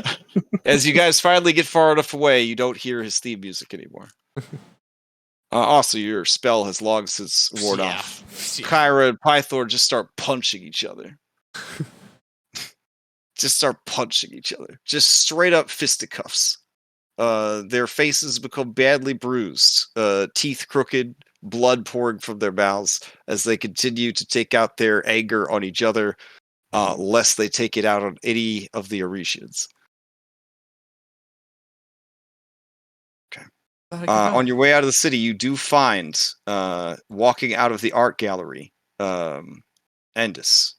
Her eyes look puffy. She, I turn away. oh dang. A true Aresian never looks. Fair enough.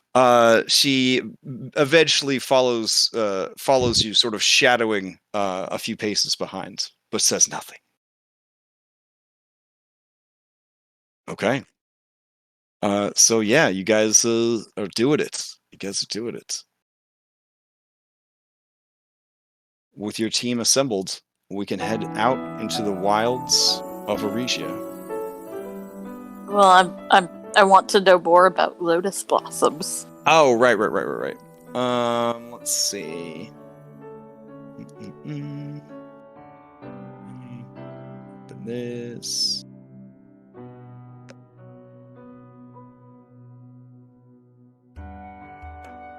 All right, so this flower, the lunar lotus, is a beautiful and rare flower that does, in fact, only grow where the moon has cried.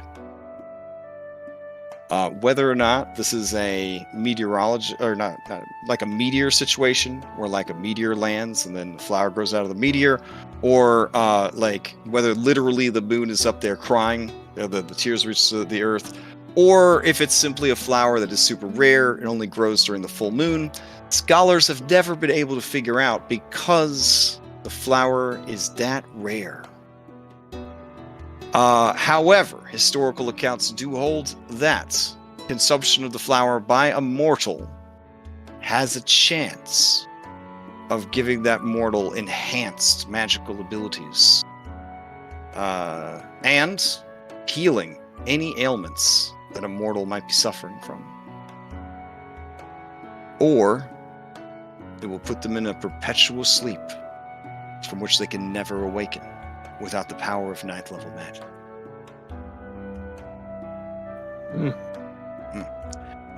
So delicate is the flower that once plucked, it will die within a few hours.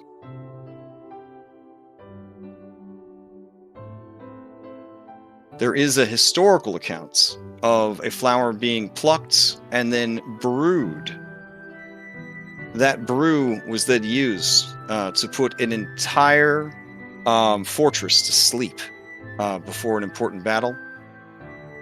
And then they only had to deal with a handful of superpowered people, and everyone else was asleep.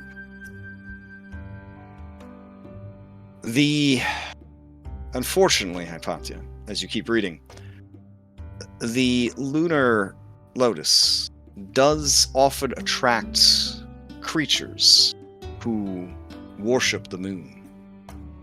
And the longer the flower blossoms, the more likely it has attracted the attention of such creatures who guard it jealously. For it is the closest to the moon they will ever get. Oh.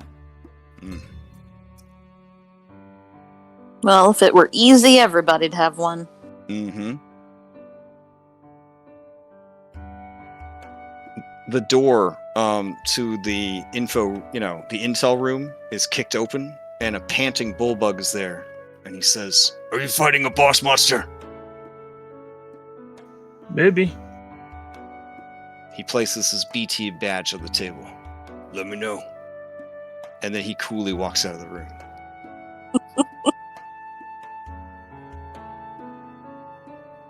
He does have a new axe. Poor guy hasn't got to fight anything in a while. Neither have I.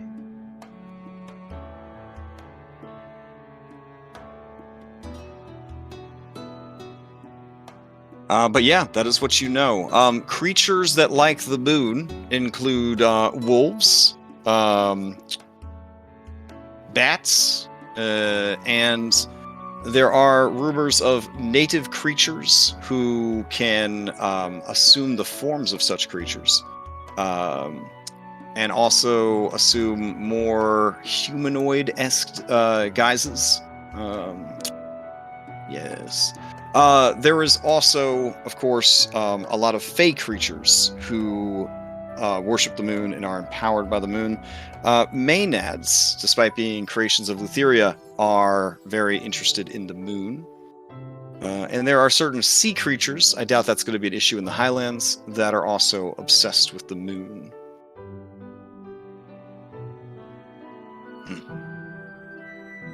All right.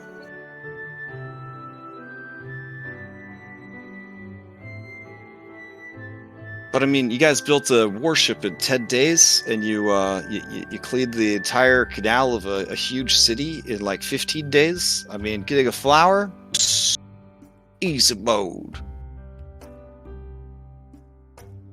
Oh yeah, it should be no problem.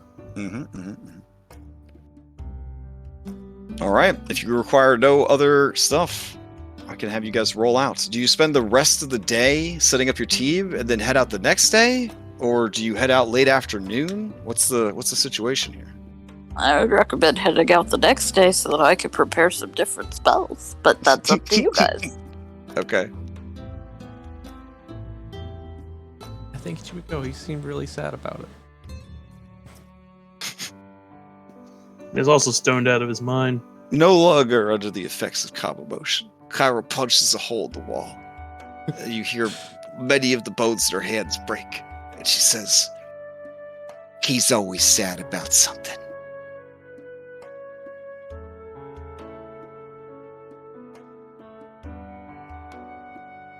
And then she looks at her hand. She says, "That was a mistake.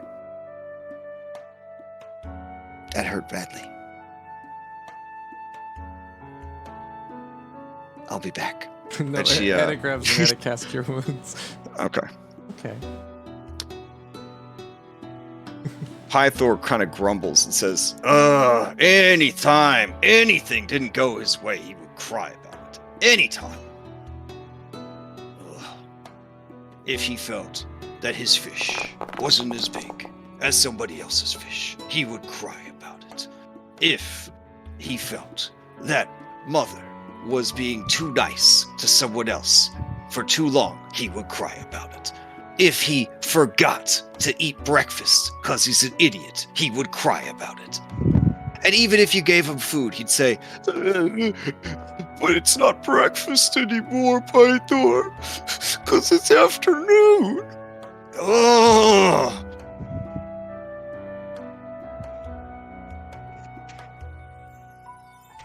Sorry. There's some anger there. Nah, I mean, he seemed not right. Or something. I don't know. No, he was definitely Kyra does on like a some half and half narcotics. with her hands. Like, he's always kind of had a drug problem, but I mean, you know, beyond that, he's just kind of he's kind of just a himbo, you know? There's just not a lot going on upstairs. I don't want you guys to think that what you saw was an act and he's tried to trick you. He's just really dumb.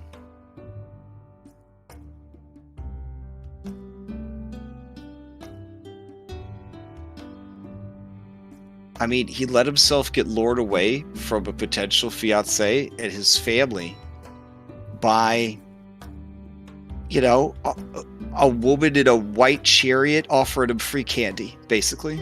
You know? Like, I don't know.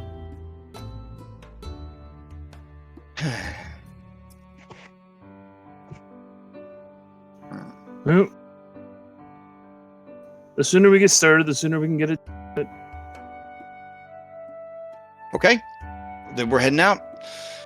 Well, I mean, I don't know who are you heading out with? I could stay here and man the fort in case the treacherous Aresians try something. So who do we want to be our B team?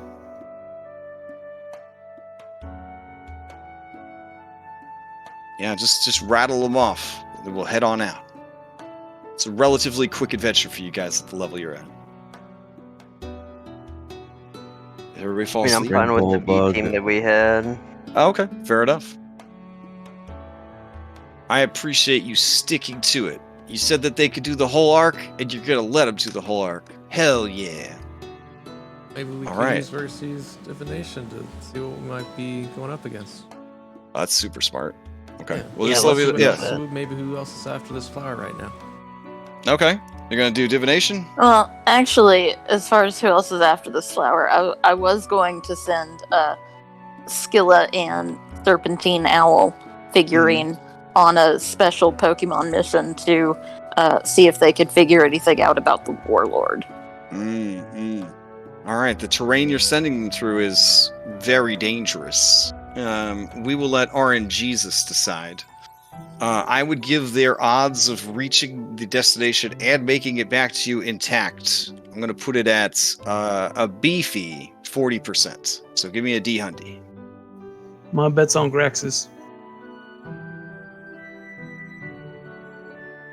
All right.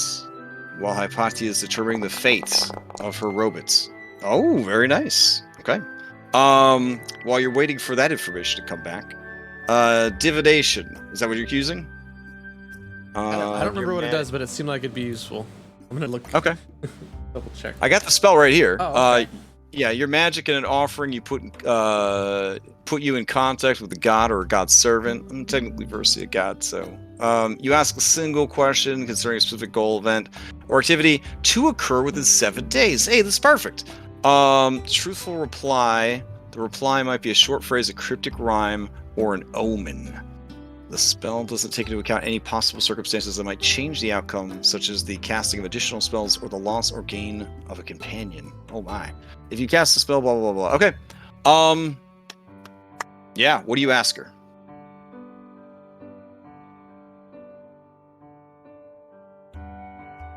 A single question concerning the specific goal, event, or activity. What's guarding the flower? Okay, fair enough. Hold on a second.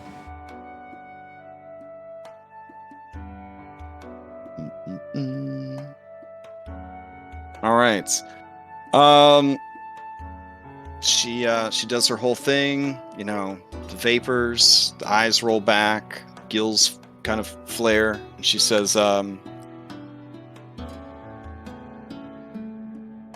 there is a great beast infused with the power of Fengari, the moon. It loves the flower. It curls about it when it sleeps. It brings offerings to the flower. And it kills any who approach it.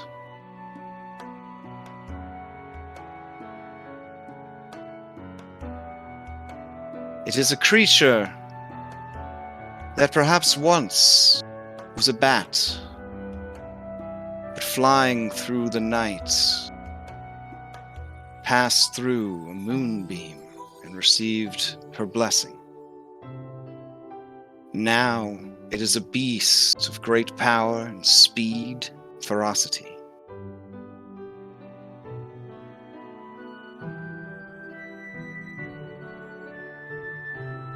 And then she kind of, you know, staggers a bit dramatically from the effort. Says, and that is what I see.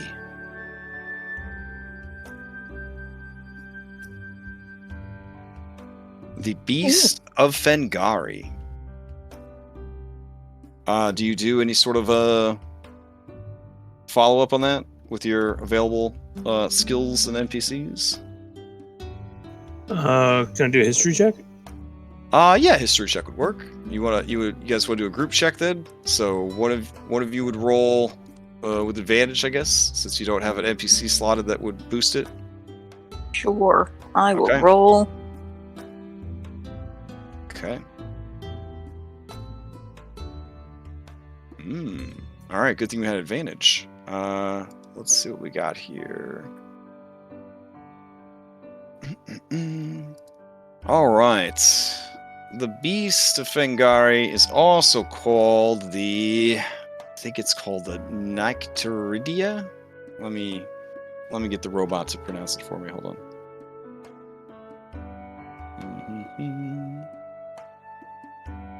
Nycterida.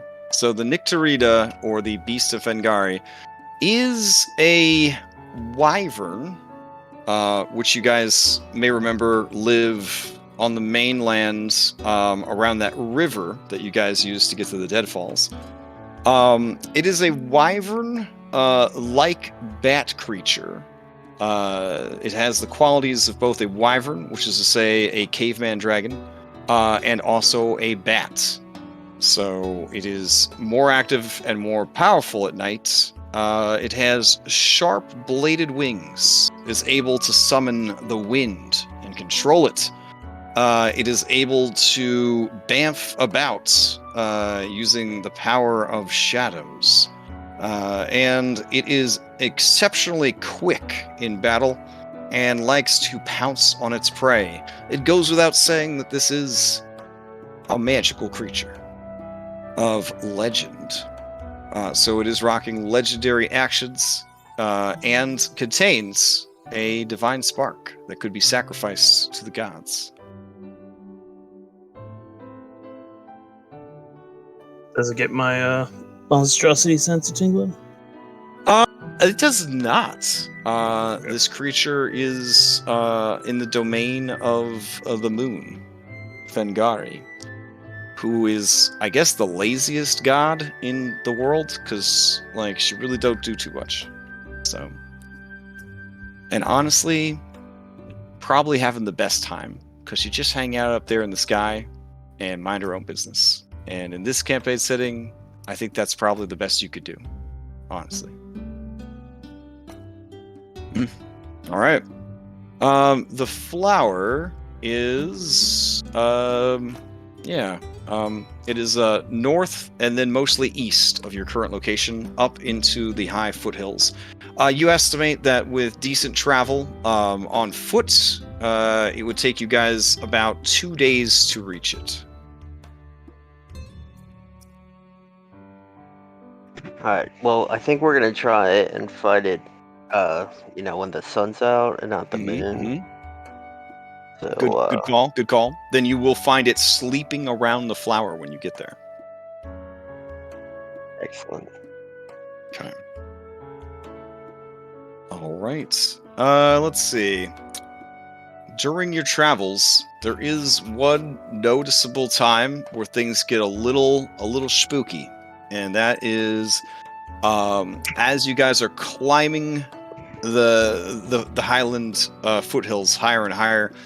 You come to an area that reeks of corruption and death. It is, however, the fastest way to continue heading towards what you seek. Otherwise, you would have to go the long way around, which could take possibly like a couple extra days. Go through? Through or around? Through. All right. Let me grab you guys and take you over to this spooky mountain climb. Let's see. All right. Got to grab your minis and your team. Let's see. There we go. Grab this person. Okay. A lot of people on this mission. All right. You're not on this mission, though. And there. I think that's everybody. Okay. Alright. And back over here.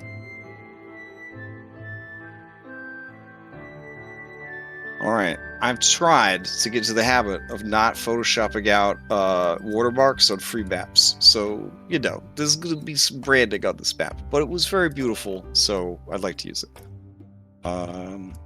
Alright, let me drag you guys over here.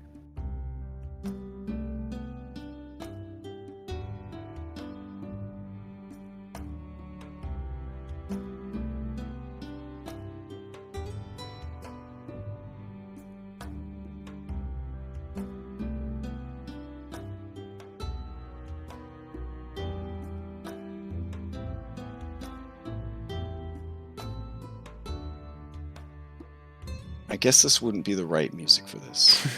Hold on. It's a little too chill. All right. We just run real fast the whole thing. And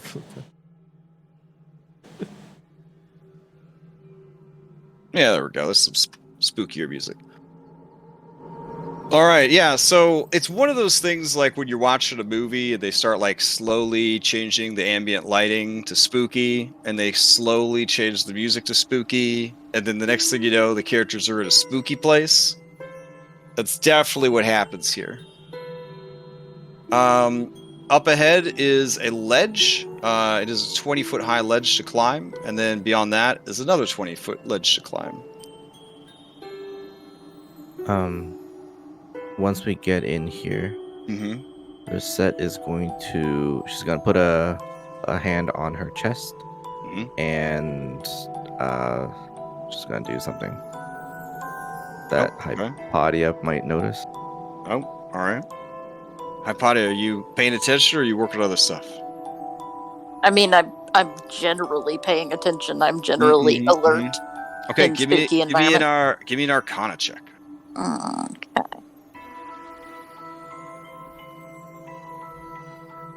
Oh, yeah, you recognize that Rosette is casting magic on herself, which, as far as you know, Rosette did not have any magic.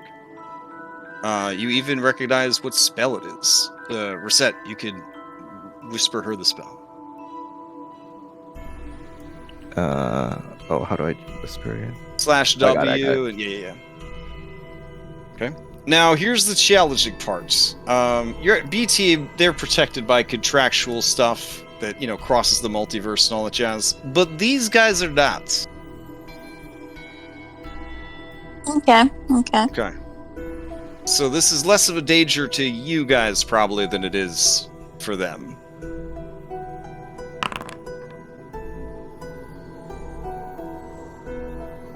I mean, we didn't say we'd keep them alive. So. Look to them. well, we need him to get the flower, and if something happens to him, he'll probably, I don't know. He's sad? Yeah, be really sad. Oh no. I feel like you are not appreciative of the Aresian culture. Kind of how I feel. That's silly. Phil, my character is 100% just not interested. Oh yeah. For several reasons. For sure. But my players, yeah, he kind of agrees with his character.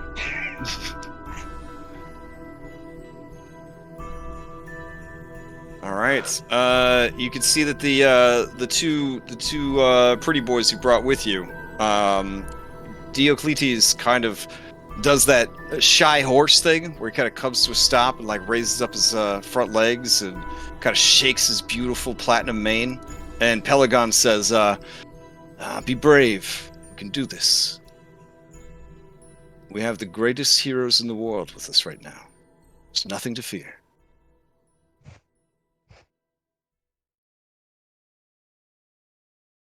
All right. So Pelagon does walk over to you, Cyrus, and say, so centaurs. I mean, I'm sure you know. I've heard rumors in the city that you are in a relationship with one. So I'm sure you understand there's certain physical limitations that they have. And he kind of looks over at the 20-foot sheer wall. Yes. So what's the plan then? Well, obviously we're going to try to find some place that we can all cross the paths. We don't want anyone left behind. Mm-hmm. As far as when the actual combat starts, just try to stay back. You think there's going to be a fight? Well, we did some divination, and there seems to be some sort of bat beast that may be guarding the flower.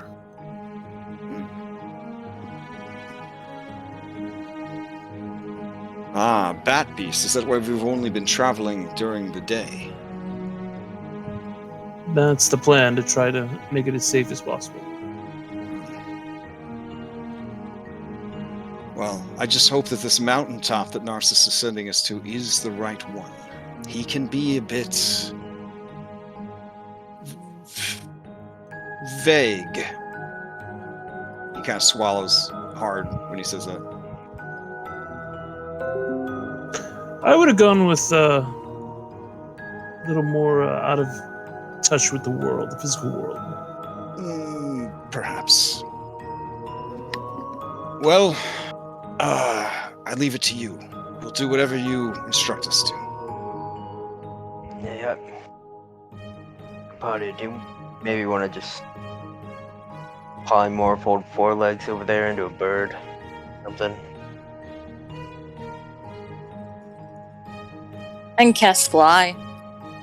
I didn't bring polymorph today. Anna got polymorph.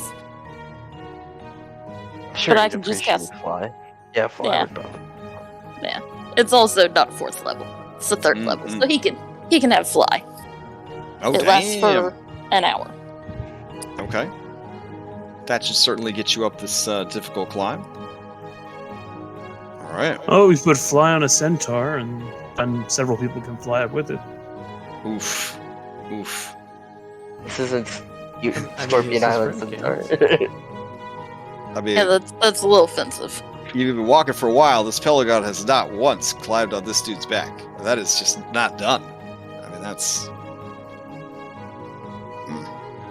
I don't which mean to disrespect you climbing on have the seen that the rumors of the Centaur cavalry of Aresia are true in so much as they're centaurs that are trained with lance and shield, but the centaurs do not have riders. As dope as that would be to have double shield, double lance.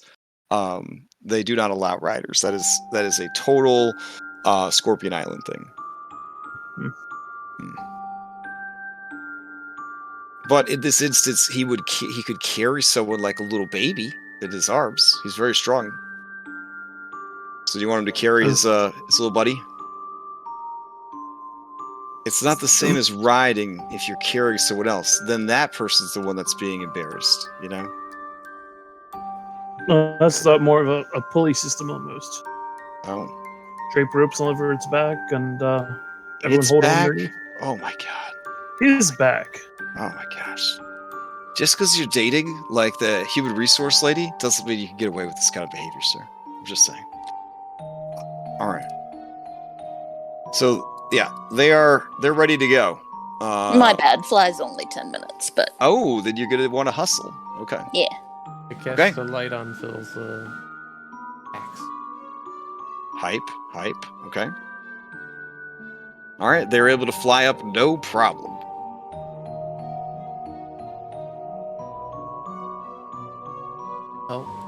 Oh, I'll walk up the. As you get Saying we're higher. colliding with a wall. Oh, right. I gotta move you guys up. Bloop. Diana, you just gonna fly? Yeah. Okay. Oh, Hypothetical. What's your plan? They've just left you. Phil is generally my plan. Okay. Oh, we'll continue Okay. in wizard And then piggyback Cyrus, you're mode. traded athletics, yeah? You're 8th level, so you should be able to climb these things, no problem. I can climb. Okay. Yep. All right. You see that this area of the mountain is choked with spider webs. And you do see that there is another 20-foot incline and another 20-foot incline as this stepped path up the mountainside continues to grow more and more steep and treacherous. And we need to get up it in 10 minutes or less. Okay? Yeah, So we're you just- hustling. Just keep hustling. Do you want him to just fly on ahead without you guys? No, I'm flying. Maybe out with now. Anna? Okay. All right. Yeah, I could fly up to. Okay. You pass another 20-foot incline, and yeah. All right. How high off the ground are you guys flying? Yeah, actually, that was the other thing I was going to mention. I want to be careful for like a big web. Because I see all the spider webs. Keeping an eye out, yeah. There are such webs designed to catch birds. and Yes, like such. a really Yep. big web. Yep. In fact, Call it when you survival start looking instinct. around, when you start looking around, you do keep these two from flying into such a web. Can you move Run us up into as him. well, Chris? Oh yeah, sure. I'm pretty much keeping pace. okay. I'd say 20 feet off the ground, though. Okay. That's your question. Yeah, I'm also about 20 feet. All right. It is around this point when your passive perceptions, and I believe Reset has alertness, I believe, Yeah. are good enough that you hear them coming. A great many giant spiders. They swing in Spider-Man style. Their Peter tingles have been going off as you've been touching errant webs. And they are on the seed, ready to rock. All told, there is at least, I want to say, probably not 20, a little less than 20 of them. And yeah, they are ziplining around, trying to take down this juicy floating horse meat, as well as anything else they could get their mandibles on. The creatures look very hungry, and Anna, you could hear them in crazed voices tinged with madness. They just keep saying blood, flesh, blood, marrow, blood, over and over and over again.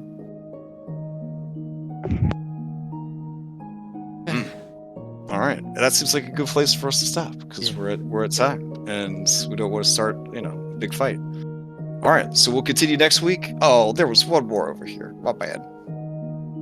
Oop. All right. We'll continue next week. We'll roll all 50 of these spiders into initiative and see what we could do.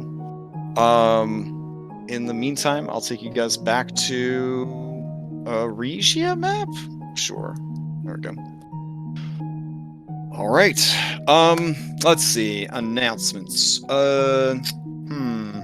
This Friday, 4 of us from the server are, and I think 3 out of 4 of us are going to be streaming independently. We're all going to stream the latest, greatest, terrible Dungeons and Dragons game, Dark Alliance. So we're going to do that from like 6 to midnight this Friday. So if you are interested in watching us play what people are calling a fun but broken mess, that is also Dungeons and Dragons. It's going to be pretty cool. I'm going to be playing as Brunner Battlehammer from the Dritz books, you know what I'm saying? And pretty excited about that. I have my Brunner mug that I got, and I'm going to drink nothing alcoholic on stream the whole time I'm playing as Brunner. So I think it's going to be a lot of fun. But if you like smashing like monster gauntlet style games, that's what we're going to be doing on Friday. So I think it's going to be pretty fun. There's a mini series at the end of the month, the last 2 Fridays of the month, and the first Friday of August. I'm going to be running Storm King's Thunder, Cloud Maiden's Avarice. So that should be pretty fun. 3 or more ways to approach the adventure. Could be a heist, could be diplomatic, could just be a siege.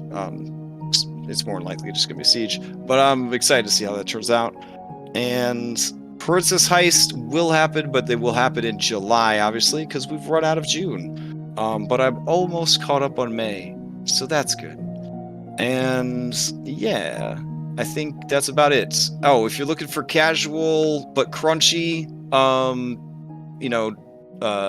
pick up and play, hot seat, rotating roster Dungeons and Dragons. Paradise Vale just got a bunch of rules revamped to make it a little bit easier to play and to get into. And we've got, I want to say, like, I don't know, 20 players and 6 DMs or something, 7 DMs. So there's like a lot of opportunities to play. So, and it's free now to play. There's no charge or anything to play it. So if you're interested in playing Paradise Vale just to try it out, or you feel like playing D&D on a weekend and nothing else is scheduled, you can check that on the server. And if you want to start your own game on the server, again, just contact one of the admins and we'll get you set up with your own channels so that you can start running games on the server. All right. Anybody have any other announcements?